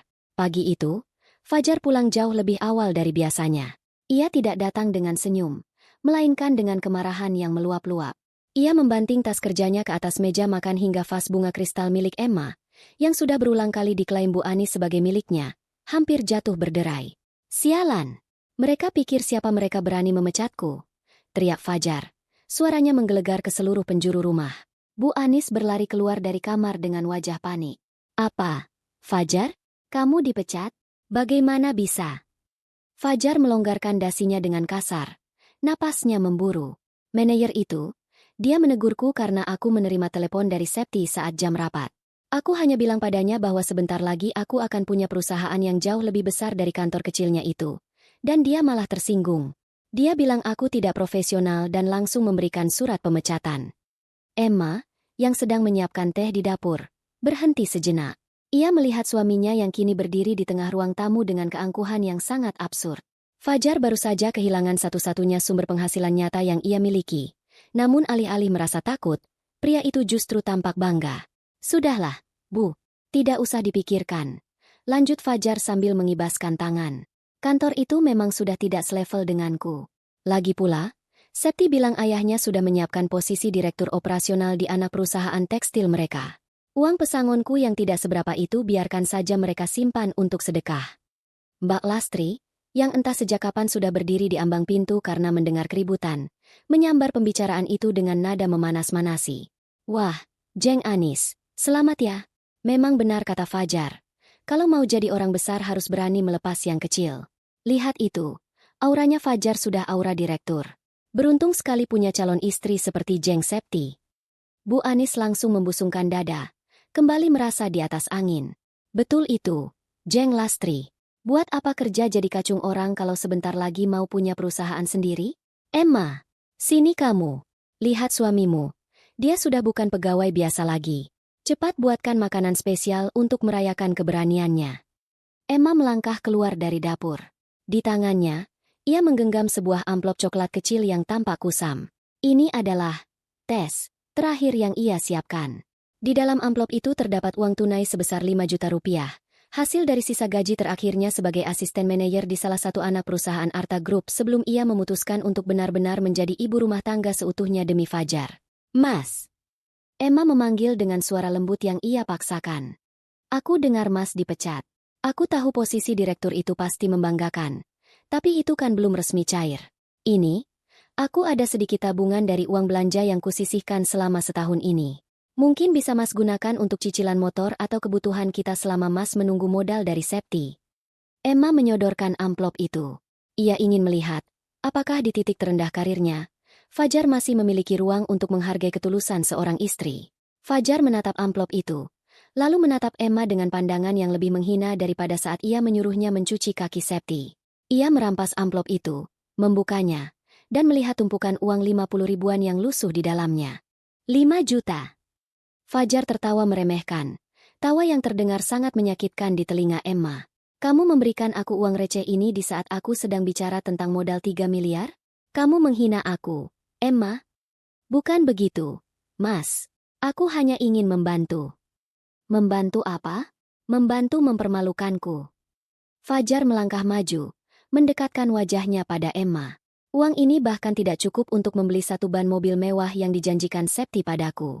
Ini uang receh pembantu. Kamu simpan saja untuk beli daster barumu yang sudah bolong-bolong itu, supaya tidak memalukan kalau Septi datang. Tiba-tiba, Fajar melakukan sesuatu yang menghancurkan sisa-sisa kemanusiaan di hati Emma. Ia meludah tepat ke arah kaki Emma, mengenai ujung dasternya. Simpan uangmu yang berbau keringat ini. Aku tidak butuh belas kasihan dari wanita yang tidak punya masa depan sepertimu, ucap Fajar dingin. Ia kemudian melemparkan amplop itu ke lantai hingga uangnya berhamburan. Bu Anis ikut mencibir. Benar kata Fajar. Emma, kamu itu jangan sok pahlawan. Uang segini MAH cuma cukup untuk bayar parkir kalau Fajar sudah jadi direktur nanti. Sudah, punguti lagi uangmu itu. Jangan sampai mengotori lantai rumah saya. Emma berdiri membeku. Ia menatap uang yang berantakan di lantai, lalu menatap ludah Fajar yang perlahan meresap ke kain dasternya. Di detik itu, sesuatu di dalam batin Emma benar-benar pecah. Bukan pecah karena sedih, melainkan pecah karena semua beban emosionalnya telah menguap. Rasa cintanya, rasa hormatnya, dan rasa setianya telah hanyut bersama ludah pria yang pernah ia sebut sebagai pelindung hidupnya. Baik, Mas, ucap Emma dengan suara yang sangat tenang. Ia berjongkok, memunguti uangnya satu persatu tanpa ekspresi. Kalau memang Mas merasa uang ini tidak berguna, aku tidak akan memberikannya lagi. Semoga jabatan direktur itu benar-benar seindah yang Mas bayangkan.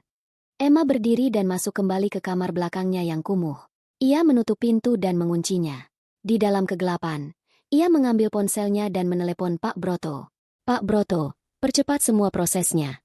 Bisik Emma, suaranya sedingin es. Jangan tunggu 2 minggu lagi. Besok, saat Septi datang untuk meminta uang administrasi tambahan, saya ingin Raka datang membawa kejutan yang sudah kita siapkan. Dan satu lagi, hubungi pihak kepolisian untuk memantau pergerakan Septi malam ini. Saya tidak ingin dia melarikan kalung ibu saya sebelum semua ini selesai. Emma menutup telepon. Ia merasakan tekanan batin yang baru, ketakutan bahwa ia akan menjadi sama kejamnya dengan mereka. Namun, setiap kali ia merasa ragu, ia melihat noda ludah di dasternya. Keputusan kecil yang berisiko diambilnya. Besok pagi, ia akan dengan sengaja meninggalkan surat pemutusan kontrak kerja milik Fajar yang asli di meja depan, agar Mbak Lastri bisa membacanya dan menyebarkan berita bahwa Fajar tidak mengundurkan diri, melainkan dipecat secara tidak hormat karena kecerobohannya. Ia akan membiarkan martabat palsu Fajar mulai runtuh dari lingkungan sosial terkecilnya sebelum kehancuran finansial menghantamnya. Emma memejamkan mata, memeluk dirinya sendiri. Besok, Fajar, besok kau akan tahu berapa harga dari sebuah ludah. Noda ludah di daster kusam itu memang sudah hilang setelah dikucek berkali-kali dengan sabun colek. Namun aromanya seolah masih menempel di hidung Emma, menyengat setiap kali ia menarik napas. Pagi ini, Emma tidak memulai harinya dengan memegang sutil atau sapu lidi. Ia mengenakan satu-satunya kemeja rapi yang ia sembunyikan di balik tumpukan kardus kamar belakangnya. Kepada Bu Anis, ia berpamitan untuk pergi ke apotek karena kepalanya masih pusing sisa demam kemarin. Cepat kembali. Jangan keluyuran. Jam 10 Jeng Septi mau datang. Kamu harus siapkan camilan untuk tamu-tamu Mas Fajar yang mau membicarakan bisnis properti itu. Teriak Bu Anis dari teras, masih dengan nada memerintah yang sama. Emma tidak menyahut. Ia berjalan cepat menuju pangkalan ojek, lalu mengarahkan tujuannya ke sebuah gedung perkantoran di pusat kota. Di depan sebuah kantor dengan papan nama tembaga bertuliskan Notaris Opat Hartono, SH, Pak Broto sudah menunggu dengan raut wajah tegang. Non Emma, syukurlah non datang tepat waktu. Bisik Pak Broto sambil membukakan pintu kaca kantor yang dingin itu. Di dalam ruangan yang berbau kertas lama dan aroma kopi mahal, Emma duduk berhadapan dengan Pak Hartono, seorang pria berambut perak dengan kacamata yang bertengger di ujung hidung. Di atas meja jati besar itu, bertumpuk dokumen dengan materai yang sudah tertempel rapi. Semua sudah siap, Ibu Emma, ucap Pak Hartono dengan nada sangat hormat, jauh berbeda dengan cara Fajar memanggilnya. Sesuai dengan wasiat mendiang Tuan Arta dan dokumen penyelesaian audit yang diajukan oleh Pak Raka, hari ini seluruh aset yang selama ini berada di bawah perwakilan manajemen, termasuk rumah yang Ibu tempati, ruko di jalan utama, dan beberapa bidang tanah, secara resmi beralih kembali atas nama Ibu sepenuhnya. Ibu hanya perlu menandatangani di sini. Tangan Emma memegang pena emas yang disodorkan. Ia melihat namanya tertera di sana, Emma Arta Wijaya. Nama yang selama setahun ini ia kubur dalam-dalam demi pengabdian pada seorang pria yang akhirnya hanya memberinya ludah. Saat ujung pena menyentuh kertas, Emma merasakan beban di pundaknya seolah terangkat, namun digantikan oleh dingin yang membekukan hatinya. Namun, saat Pak Hartono membalik lembaran terakhir untuk menunjukkan daftar aset yang telah divalidasi, ia terhenti sejenak. Ada satu hal lagi, Ibu Emma. Mengenai ruko di jalan utama yang menjadi sumber penghasilan pasif keluarga Ibu selama ini, saya menemukan sesuatu yang janggal dalam sistem pendaftaran tanah digital kemarin malam. Jantung Emma berdegup kencang. Apa maksudnya, Pak? Pak Hartono mengeluarkan sebuah salinan dokumen baru. Ada pengajuan peralihan hak milik atau penjualan yang masuk 2 hari lalu. Dokumen ini menyatakan bahwa Ibu telah setuju untuk menjual ruko tersebut kepada pihak ketiga dengan harga jauh di bawah pasar. Dan di sini, ia menunjuk kolom tanda tangan penjual. Ada tanda tangan atas nama Ibu di atas materai 10.000. Emma menarik dokumen itu dengan tangan gemetar. Ia menatap lekat-lekat goresan tinta itu. Itu adalah tanda tangannya, atau setidaknya terlihat sangat mirip. Namun, Emma tahu ia tidak pernah menandatangani apapun terkait ruko itu dalam setahun terakhir. Ia kemudian melihat nama saksi di lembar kedua, Fajar Pratama dan Septi Ayundari. Mas Fajar, desis Emma. Suaranya tercekat di tenggorokan. Ia menyadari sesuatu yang sangat mengerikan. Fajar telah memalsukan tanda tangannya. Suaminya telah menjual satu-satunya aset yang selama ini memberi mereka makan demi mendapatkan uang tunai instan. Uang yang sudah pasti akan diserahkan kepada Septi untuk apa yang mereka sebut sebagai investasi masa depan. Fajar bukan hanya mengkhianati cintanya, tapi dia telah melakukan tindak kriminal terhadap istrinya sendiri. Non, ini sudah keterlaluan. Pak Broto tidak bisa menahan amarahnya. Ruko itu adalah warisan yang direncanakan ayah Non untuk masa depan anak-anak Non kelak. Tuan Fajar benar-benar sudah kehilangan akal sehatnya. Emma menyandarkan punggungnya ke kursi kulit yang empuk. Matanya menatap langit-langit kantor notaris yang tinggi. Luka bakar di tangannya mendadak berdenyut lagi. Ia membayangkan Fajar yang tadi pagi masih tertidur pulas, mungkin bermimpi menjadi direktur besar, sementara tangannya telah kotor oleh pemalsuan dokumen. Dia ingin menghancurkanku sampai ke akar-akarnya. batin Emma. Dia tidak hanya ingin menggantiku dengan wanita lain, tapi dia ingin mengambil semua yang kumiliki agar aku tidak punya pilihan selain tetap menjadi babunya karena miskin. Pak Hartono. Suara Emma kini terdengar sangat dingin, hampir tanpa emosi. Apakah transaksi ini sudah sah secara hukum? Secara administratif sudah masuk, Ibu. Tapi karena Ibu sekarang sudah menandatangani dokumen pengambil alihan aset pusat, saya bisa membatalkan transaksi ruko tersebut karena Ibu adalah pemilik tunggal yang sah di sistem induk. Kita bisa melaporkan pemalsuan ini ke kepolisian sekarang juga. Emma terdiam selama 1 menit yang terasa seperti selamanya. Pak Broto dan Pak Hartono menunggu dengan cemas. Jangan, ucap Emma akhirnya. Biarkan transaksi itu berjalan. Biarkan uangnya cair ke rekening Mas Fajar. Tapi Non, itu uang hasil penjualan ruko Non. Seru Pak Broto panik. Biarkan saja, Pak Broto. Emma berdiri, merapikan kemejanya. Uang itu akan menjadi tali gantungannya sendiri. Jika saya membatalkannya sekarang, Fajar hanya akan marah.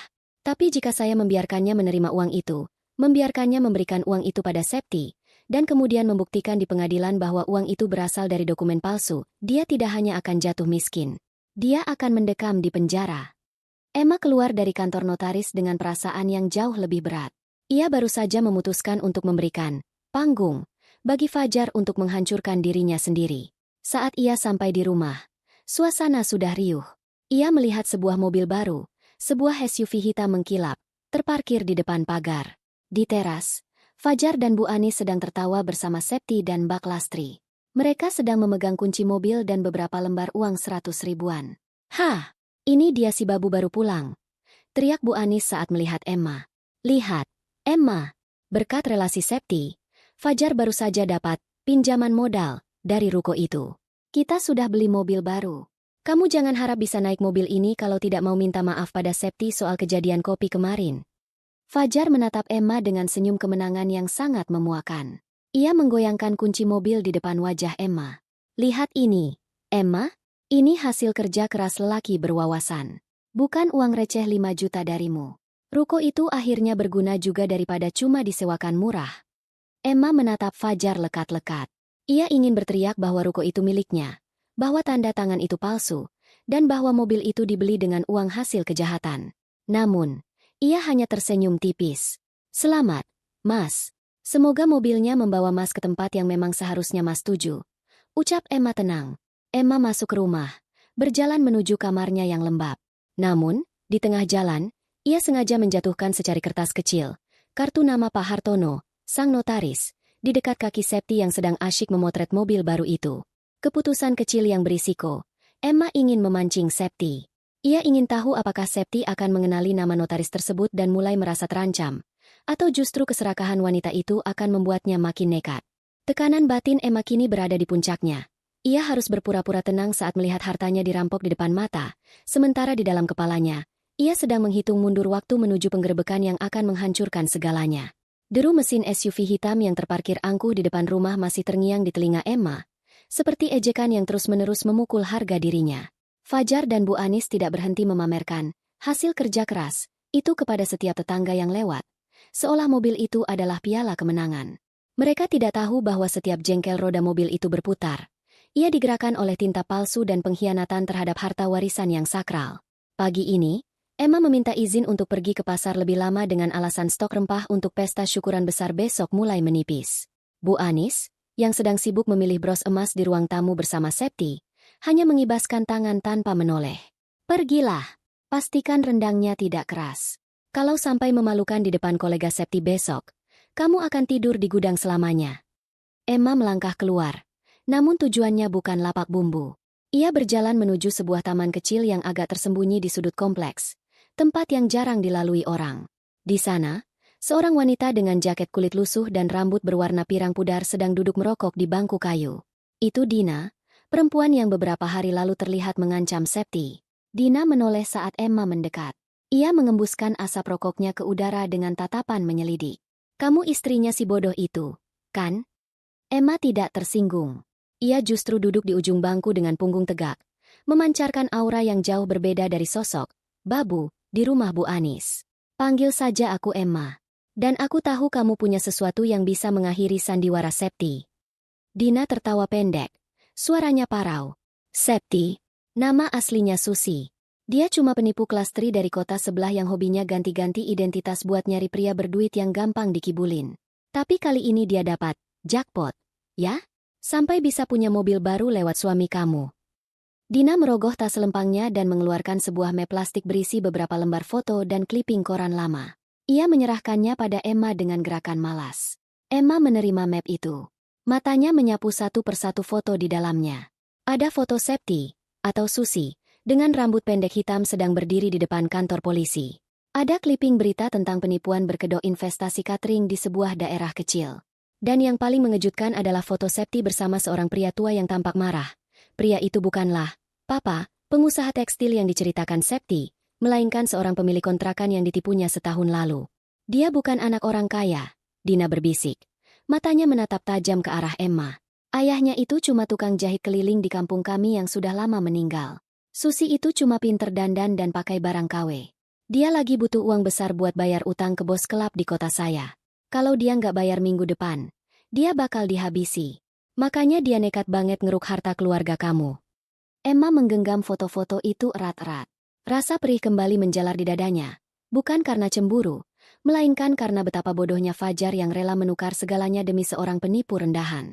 Fajar telah memalsukan tanda tangan istrinya hanya untuk membiayai pelarian seorang kriminal. "Kenapa kamu berikan ini padaku?" tanya Emma pelan. "Karena aku butuh uang, dan aku benci Susi," jawab Dina jujur. "Dia janji bagi hasil, tapi dia malah foya-foya sama suamimu. Aku tahu kamu orang yang paling dirugikan di sini. Berapa kamu berani bayar buat semua bukti ini plus kesaksianku nanti?"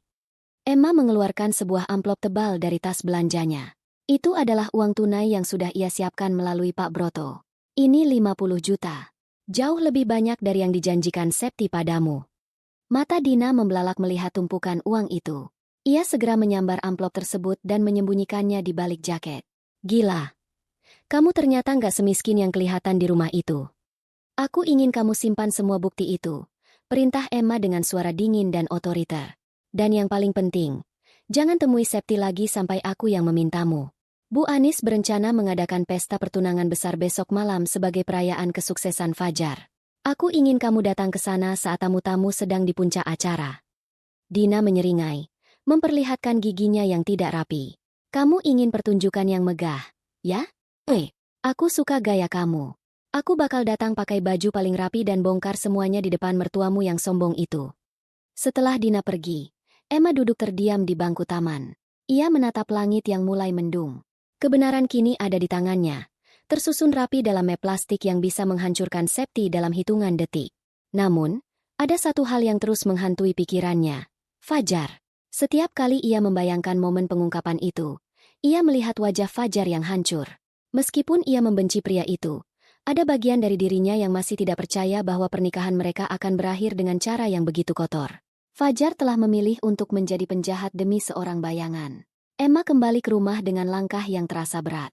Saat memasuki dapur, ia mendapati Bu Anis sedang mengomel karena Emma pulang terlambat 10 menit. "Lama sekali. Cepat bantu aku. Septi minta besok malam kita pesan dekorasi bunga mawar segar di seluruh ruang tamu. Katanya, kolega papanya akan datang meninjau kemajuan bisnis Fajar. Kita harus terlihat sangat kaya esok malam," seru Bu Anis dengan mata yang berbinar-binar penuh keserakahan. Emma hanya mengangguk pelan. Ia mulai memotong daging rendang dengan gerakan yang presisi.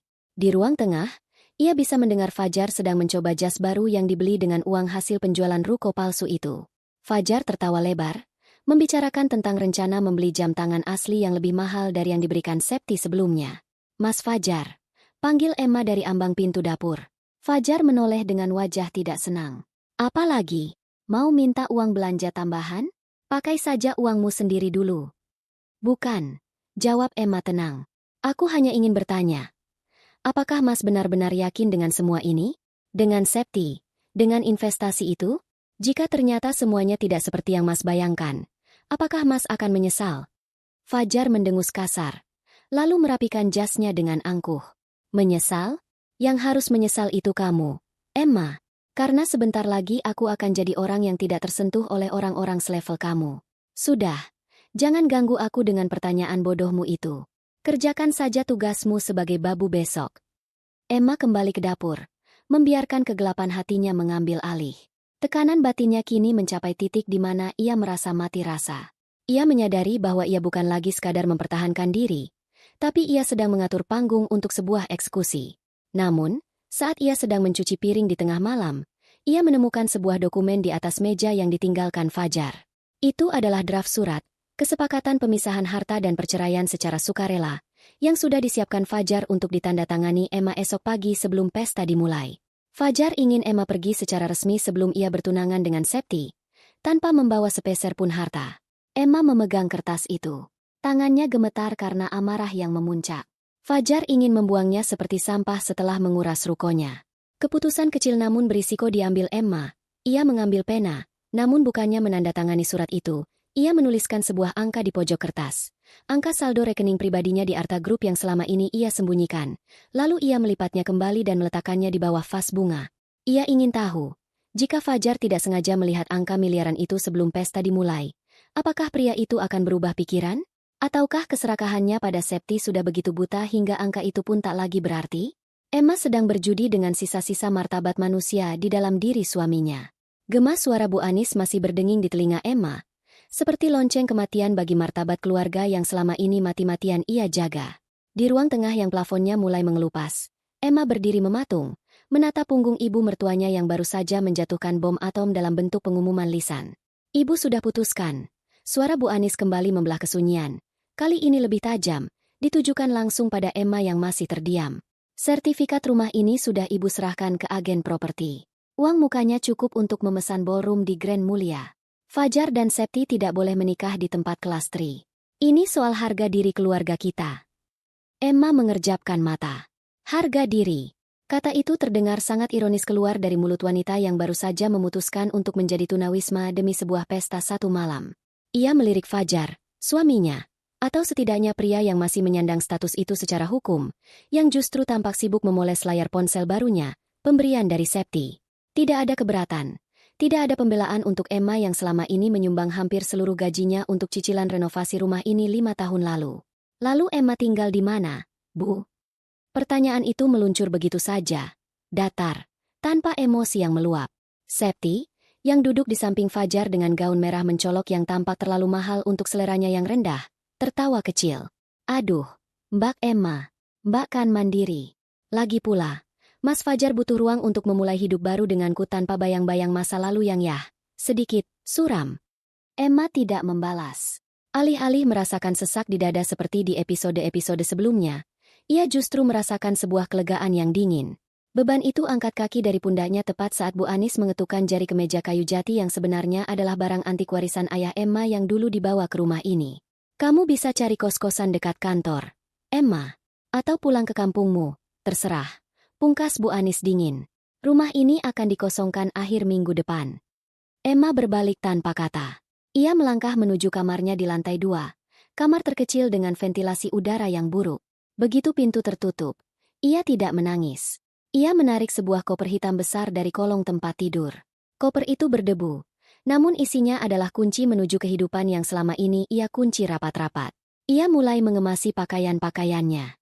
Bukan baju-baju lusuh yang ia gunakan untuk bekerja lembur, melainkan dokumen-dokumen penting yang ia sembunyikan di balik lapisan ganda koper. Di sana, terselip sebuah kartu akses berwarna emas gelap dengan logo Crown Residence. Ponselnya bergetar. Sebuah pesan masuk dari Pak Maman, sopir pribadinya yang selama 3 tahun ini ia gaji hanya untuk memanaskan mesin mobil dan menjaga rumah aslinya di kawasan elit Menteng agar tetap berpenghuni. Non Emma, rumah sudah dibersihkan. Tim catering dan pelayan baru sudah siap menerima instruksi. Apakah kepindahan dipercepat? Emma mengetik balasan dengan jempol yang stabil. Minggu depan. Pastikan tidak ada satupun orang dari masa lalu saya yang tahu lokasi ini. Terutama keluarga Fajar. Setiap helai pakaian yang ia masukkan ke koper terasa seperti melepas satu rantai yang membelenggunya. Ia teringat bagaimana 3 tahun lalu ia memilih hidup sederhana bersama Fajar, percaya bahwa cinta bisa membangun istana dari nol. Namun, yang ia temukan hanyalah rayap-rayap keserakahan yang memakan fondasi hidupnya. Malam harinya, suasana rumah terasa sangat kontras. Di lantai bawah, suara tawa Fajar dan Septi yang sedang memesan menu catering premium terdengar riuh. Mereka sibuk berdebat tentang apakah harus ada air mancur coklat atau menara sampahnya di pesta pernikahan nanti. Mereka merayakan kemewahan yang dibeli dengan cara mengusir orang yang telah memberi mereka makan. Emma turun ke dapur untuk mengambil air minum. Ia berpapasan dengan Fajar di tangga. Pria itu tampak sedikit canggung, namun keangkuhannya lebih dominan.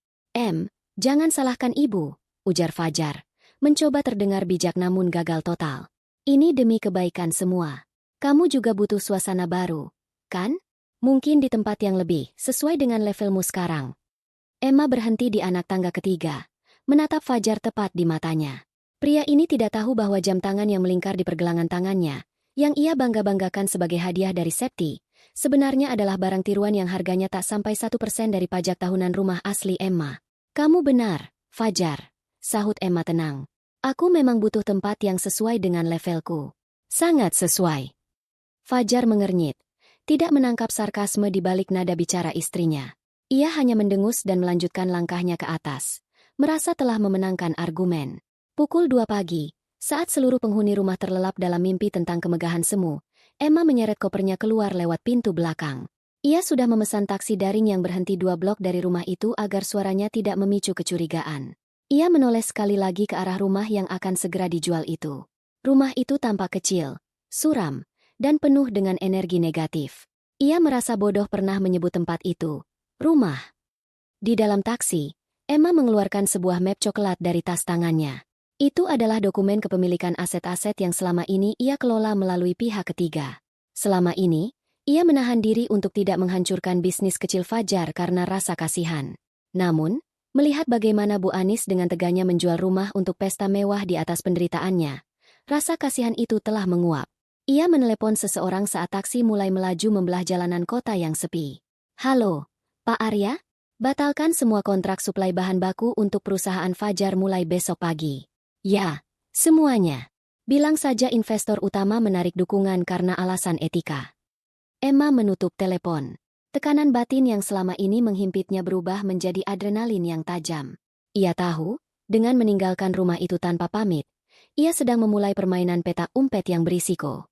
Jika Bu Anis tahu siapa dia sebenarnya sebelum semua rencananya matang, mereka akan berlutut meminta maaf hanya untuk memerasnya lebih dalam.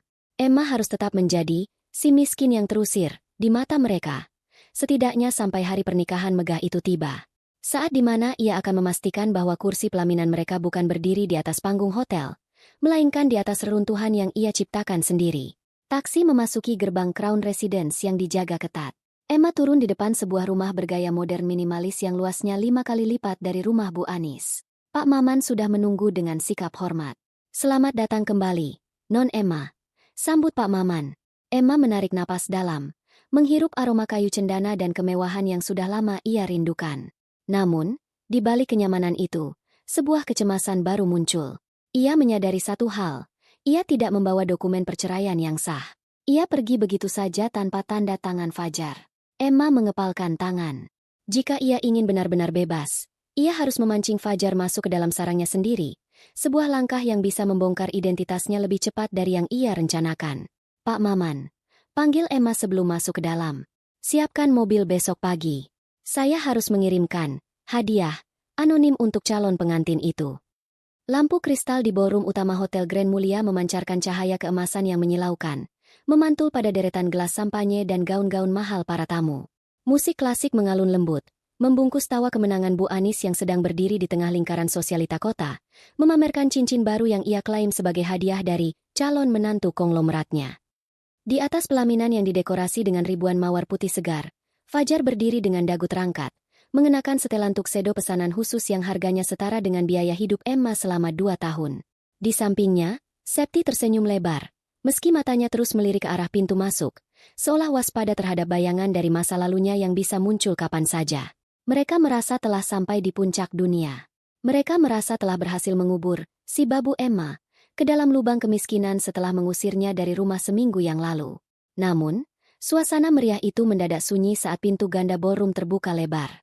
Bukan tamu biasa yang masuk, melainkan sebuah kehadiran yang membawa aura otoritas yang begitu pekat hingga musik seolah berhenti dengan sendirinya. Emma melangkah masuk. Ia tidak lagi mengenakan daster lusuh dengan noda kunyit atau sandal jepit yang hampir putus. Ia mengenakan sil gaun berwarna hitam pekat yang jatuh sempurna di tubuhnya yang tegak, memancarkan keanggunan yang dingin dan tak tersentuh. Rambutnya yang biasa diikat asal kini tertata rapi, membingkai wajahnya yang pucat namun bercahaya. Di sisi kanannya berdiri Raka, sang pengacara ternama dengan tatapan mata seajam silet, dan di sisi kirinya adalah Pak Broto, yang kini mengenakan seragam resmi kepala ajudan keluarga Wijaya. Bu Anis adalah yang pertama bereaksi. Ia meletakkan gelasnya dengan kasar. Wajahnya memerah karena amarah yang bercampur rasa malu. Emma, beraninya kamu menginjakkan kaki di sini. Siapa yang memberi izin pelayan rendahan seperti kamu masuk ke hotel semewah ini? Keamanan. Seret wanita ini keluar. Teriaknya. Suaranya melengking membelah ruangan. Fajar turun dari pelaminan dengan langkah cepat. Wajahnya menunjukkan kejengkelan yang luar biasa. Emma, sudah kukatakan jangan pernah muncul lagi. Apa kamu belum cukup malu setelah aku cerai secara lisan? Mau apa kamu kesini? Mau mengemis? Emma berhenti tepat di tengah ruangan. Hanya beberapa meter dari Fajar. Ia menatap suaminya, pria yang selama ini ia puja, dengan tatapan yang tidak lagi mengandung kebencian, melainkan rasa kasihan yang mendalam. Di dalam batinnya, Emma merasakan sebuah robekan besar. Menghancurkan pria ini berarti menghancurkan sebagian dari kenangan masa mudanya. Namun ia tahu, tumor harus diangkat agar tubuh bisa selamat. Aku tidak datang untuk mengemis, Fajar. Suara Emma tenang, namun bergema di seluruh penjuru ballroom. Aku datang untuk mengambil kembali apa yang memang seharusnya menjadi milikku. Milikmu. Septi ikut turun dari pelaminan, mencoba mempertahankan keanggunannya meski tangannya gemetar. Jangan berhalusinasi, Emma. Semua yang ada di sini dibayar dengan uang papa. Bahkan baju yang kamu pakai itu. Pasti hasil meminjam, kan? Raka maju selangkah, membuka map kulit hitam yang ia bawa. Nona Septi, atau haruskah saya panggil Susi? Mari kita bicara tentang fakta hukum. Hotel Grand Mulia ini adalah salah satu aset utama di bawah naungan Arta Group, yang pemegang saham mayoritasnya adalah Ibu Emma Arta Wijaya. Dan mengenai pesta ini, Raka melirik manajer hotel yang baru saja datang dengan wajah pucat. Seluruh tagihan pesta ini belum dibayar sepeser pun karena cek yang Anda berikan adalah cek kosong dari rekening yang sudah ditutup. Keheningan yang mencekam jatuh di ruangan itu. Para tamu mulai berbisik-bisik. Wajah Bu Anis berubah dari merah menjadi pucat pasi. Apa maksudnya ini? Arta Group? Emma hanyalah yatim piatu miskin. Teriak Bu Anis, suaranya bergetar. Pak Broto melangkah maju, menyerahkan selembar dokumen resmi kepada Fajar. Tuan Fajar, ini adalah surat perintah pengosongan. Sertifikat rumah yang Anda tempati dan ruko yang Anda klaim telah Anda jual melalui pemalsuan tanda tangan, secara resmi telah ditarik kembali oleh pemilik sahnya, Ibu Emma. Transaksi penjualan ruko tersebut telah kami blokir karena terbukti mengandung unsur pidana pemalsuan dokumen. Fajar membaca dokumen itu dengan tangan gemetar. Matanya membelalak saat melihat stempel resmi notaris dan logo Arta Group. Ia menatap Emma, lalu beralih ke arah Septi yang kini mulai mundur perlahan menuju pintu belakang. Emma, ini tidak mungkin. Kamu. Fajar tergagap. Dunianya yang megah runtuh seketika. Kamu menipuku. Bukan aku yang menipumu, Fajar. Emma mendekat, suaranya merendah, hanya untuk telinga Fajar. Aku memberimu kesempatan untuk memilihku saat aku sakit. Aku memberimu kesempatan untuk jujur saat ruko itu dijual. Tapi kamu memilih ludah dan pengkhianatan. Kamu memilih wanita yang bahkan tidak memiliki identitas asli untuk menggantikan istri yang memberikan segalanya untukmu. Emma berpaling dari Fajar dan menatap seluruh tamu yang hadir, termasuk Mbak Lastri yang berdiri mematung dengan mulut terbuka. Saya, Emma Arta Wijaya, pemilik sah dari hotel ini, menyatakan bahwa perayaan ini dibatalkan. Saya telah mencabut seluruh izin tinggal keluarga ini di setiap aset milik saya. Mulai detik ini, kalian tidak memiliki tempat untuk pulang. Tekanan emosional di dada Emma memuncak. Ia melihat Fajar jatuh terduduk di anak tangga pelaminan. Sementara Bu Anis mulai histeris, mencoba menarik tangan Raka untuk memohon. Septi sudah menghilang. Kemungkinan besar mencoba melarikan diri sebelum polisi yang sudah dipanggil Pak Broto tiba. Emma menang, namun kemenangan itu terasa seperti abu di mulutnya. Ia telah berhasil meruntuhkan istana pasir mereka. Namun ia juga menyadari bahwa ia baru saja membuka kotak Pandora. Dengan membongkar identitasnya, ia kini harus menghadapi para hiu di Arta Group yang selama ini ia hindari. Orang-orang yang jauh lebih berbahaya dari sekadar mertua serakah dan suami bodoh. Saat ia berbalik untuk meninggalkan ruangan, ia melihat Raka menatapnya dengan pandangan penuh arti. Raka tahu, ini baru permulaan dari perang yang sesungguhnya. Emma menghentikan langkahnya sebentar di depan pintu. Ia mengambil ponselnya dan mengirimkan satu pesan singkat kepada Dina, yang sedang menunggu di luar dengan polisi. Bawa dia sekarang. Keputusan kecil namun berisiko diambil Emma di ambang pintu. Ia memutuskan untuk tidak langsung pulang ke rumah mewahnya. Ia menyuruh Pak Broto untuk membawanya ke makam ayahnya malam itu juga. Tekanan batin baru menghimpitnya. Ia takut bahwa dalam proses membalas dendam ini, ia telah kehilangan kelembutan hatinya selamanya dan berubah menjadi sosok dingin yang dulu ayahnya benci. Apakah ia masih Emma yang sama? Ataukah ia kini hanyalah monster yang lahir dari rasa sakit? Gemuruh bisik-bisik tamu undangan di ballroom Grand Mulia kini tenggelam oleh suara sepatu bot yang menghentak lantai marmer. Di pintu masuk, Dina melangkah masuk dengan senyum sinis yang tak lagi disembunyikan, didampingi oleh 4 petugas kepolisian berseragam lengkap. Kehadiran mereka seolah menarik paksa tabir kemewahan yang sejak tadi menyelimuti Septi, menyisakan hawa dingin yang mencekam. Itu dia orangnya, Pak. Tunjuk Dina tanpa ragu. Suaranya lantang bergema. Susi Ayundari. Buronan kasus penipuan aset di 3 kota. Dia bukan anak pengusaha tekstil. Dia cuma pencuri identitas yang sedang mencoba peruntungan terakhirnya di sini. Septi, yang tadinya mencoba menyelinap melalui barisan dekorasi bunga, mendadak mematung. Wajahnya yang cantik oleh polesan make-up mahal kini tampak seperti topeng retak. Polisi dengan cepat mengepungnya sebelum ia sempat mencapai pintu keluar darurat. Susi Ayundari, Anda kami tangkap atas tuduhan penipuan, penggelapan dana, dan pemalsuan dokumen negara. Ujar salah satu petugas sambil memborgol kedua tangan Septi. Mas Fajar, Ibu, tolong aku. Ini semua fitnah. Jerit Septi, suaranya melengking putus asa. Namun, saat ia meronta, tas tangan mahalnya terjatuh dan terbuka, menumpahkan isinya. Beberapa identitas palsu, uang tunai dalam jumlah besar, dan kotak bludru merah berisi kalung safir milik Ibu Emma. Emma melihat kotak itu menggelinding tepat ke arah kakinya. Ia membungkuk, mengambil harta warisan ibunya yang sempat ternoda oleh tangan sang penipu, dan menyekanya dengan ujung gaun hitamnya. Rasa mual melanda Emma. Ia melihat bagaimana simbol cinta ibunya kini menjadi barang bukti kriminal. Fajar berdiri mematung di atas pelaminan. Wajahnya pucat pasi seperti mayat. Seluruh kekuatannya seolah hilang saat ia melihat investasi masa depannya diseret paksa oleh polisi melewati barisan tamu yang kini menatapnya dengan pandangan menjijikan. Namun, tamparan yang paling keras bukanlah penangkapan Septi, melainkan kenyataan yang berdiri tepat di hadapannya. Ia menatap Emma. Emma yang selama ini ia injak. Emma yang ia ludahi dasternya. Emma yang ia sebut sebagai pembawa sial dan babu rendahan. Kini, wanita itu berdiri dengan dikawal oleh Raka, pengacara kelas atas yang tarifnya saja tak sanggup Fajar bayar, dan Pak Broto, orang kepercayaan keluarga Wijaya yang legendaris. Emma. Suara Fajar parau, nyaris tak terdengar. Ia turun dari pelaminan dengan langkah gontai. Kakinya terasa seperti jeli. Ini semua tidak benar, kan? Kamu bukan, kamu tidak mungkin pemilik Arta Group. Bu Anis, yang tadinya histeris menyumpahi Septi, tiba-tiba terdiam saat mendengar nama Arta Group disebut. Matanya yang merah karena amarah kini melebar karena horor. Ia menatap Emma dari ujung kaki hingga ujung kepala, menyadari bahwa perhiasan, hotel, dan kekuasaan yang ia dambakan selama ini sebenarnya sudah ada di dalam rumahnya, melayaninya dengan sabar, namun ia justru membuangnya ke tempat sampah. Emma, menantuku.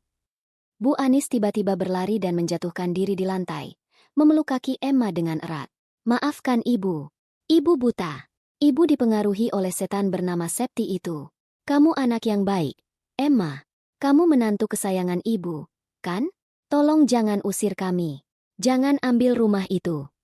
Emma menarik kakinya dengan gerakan halus namun tegas, menjauh dari sentuhan Bu Anis yang terasa seperti racun. Ibu tidak dipengaruhi setan, ucap Emma datar. Setannya ada di dalam hati ibu sendiri. Namanya keserakahan. Fajar pun tersungkur di depan Emma. Pria yang tadinya begitu angkuh dengan jas tuksedonya kini bersujud. Bahunya berguncang hebat karena tangis ketakutan. Emma, aku hilaf. Aku tertipu rayuan Septi. Aku melakukan pemalsuan ruko itu karena dia menjanjikan kita akan kaya raya. Aku melakukan itu demi kita. Emma, beri aku satu kesempatan lagi. Aku masih suamimu. Emma menatap Fajar yang merangkak di kakinya. Di dalam batinnya, ada sebuah kehampaan yang luar biasa. Ia mengira melihat Fajar hancur akan membuatnya merasa menang. Namun yang ia rasakan hanyalah rasa malu. Malu karena pernah mencintai pria sekecil ini. Malu karena pernah memberikan hidupnya pada keluarga yang jiwanya bisa dibeli dengan janji-janji palsu. Kesempatan itu sudah habis saat kamu meludahi pemberian terakhirku, Fajar, kata Emma. Suaranya bergetar oleh emosi yang ia tahan sekuat tenaga. Kamu tidak pernah mencintaiku. Kamu hanya mencintai bayangan kekuasaan. Dan sekarang, saat bayangan itu hilang, kamu merangkak padaku? Kamu benar-benar menjijikkan. Emma berbalik, memberikan isyarat pada Raka. Selesaikan semuanya secara hukum. Pastikan tidak ada satupun aset keluarga Wijaya yang tersisa untuk mereka. Dan siapkan berkas perceraian yang tidak bisa diganggu-gugat. Namun, saat Emma hendak melangkah keluar dari kehancuran pesta itu, Septi yang sedang diseret polisi tiba-tiba tertawa histeris. Ia menoleh ke arah Emma dengan mata yang berkilat dendam. Kamu pikir kamu pemenang, Emma? Teriak Septi. Kamu pikir ayahmu meninggal karena kecelakaan murni? Tanya pada suamimu yang pengecut itu. Tanya padanya apa yang dia temukan di gudang lama Arta Group saat dia pertama kali melamarmu. Kamu membangun istanamu di atas darah yang dirahasiakan. Langkah Emma terhenti. Dunia seolah berhenti berputar. Ia mematung di ambang pintu ballroom. Perkataan Septi menghantamnya lebih keras daripada semua pengkhianatan Fajar gabungan. Ia perlahan menoleh ke arah Fajar yang masih bersujud. Wajah Fajar yang tadinya penuh tangis memohon, kini berubah menjadi ekspresi ketakutan yang berbeda. Sebuah ketakutan karena rahasia gelapnya terungkap. Fajar langsung membuang muka. Tak berani menatap mata Emma. Raka dan Pak Broto saling berpandangan dengan raut wajah tegang. Emma merasakan sebuah tekanan batin baru yang jauh lebih gelap mengancam kewarasannya. Ternyata, pengkhianatan Fajar mungkin jauh lebih dalam daripada sekadar perselingkuhan dan uang. Emma mengepalkan tangannya hingga kuku-kukunya memutih. Keputusan kecil namun berisiko diambilnya di detik itu. Ia tidak akan pulang ke rumah mewahnya. Ia mendekati Fajar, menarik rahja suaminya itu agar berdiri, dan menatapnya dengan mata yang menyala. Kita tidak akan ke pengadilan dulu, Fajar. Bisik Emma.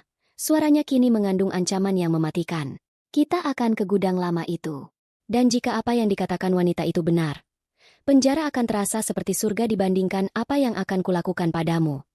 Lantai gudang lama Arta Group yang berdebu itu menjadi saksi bisu runtuhnya sisa-sisa harga diri Fajar Pratama.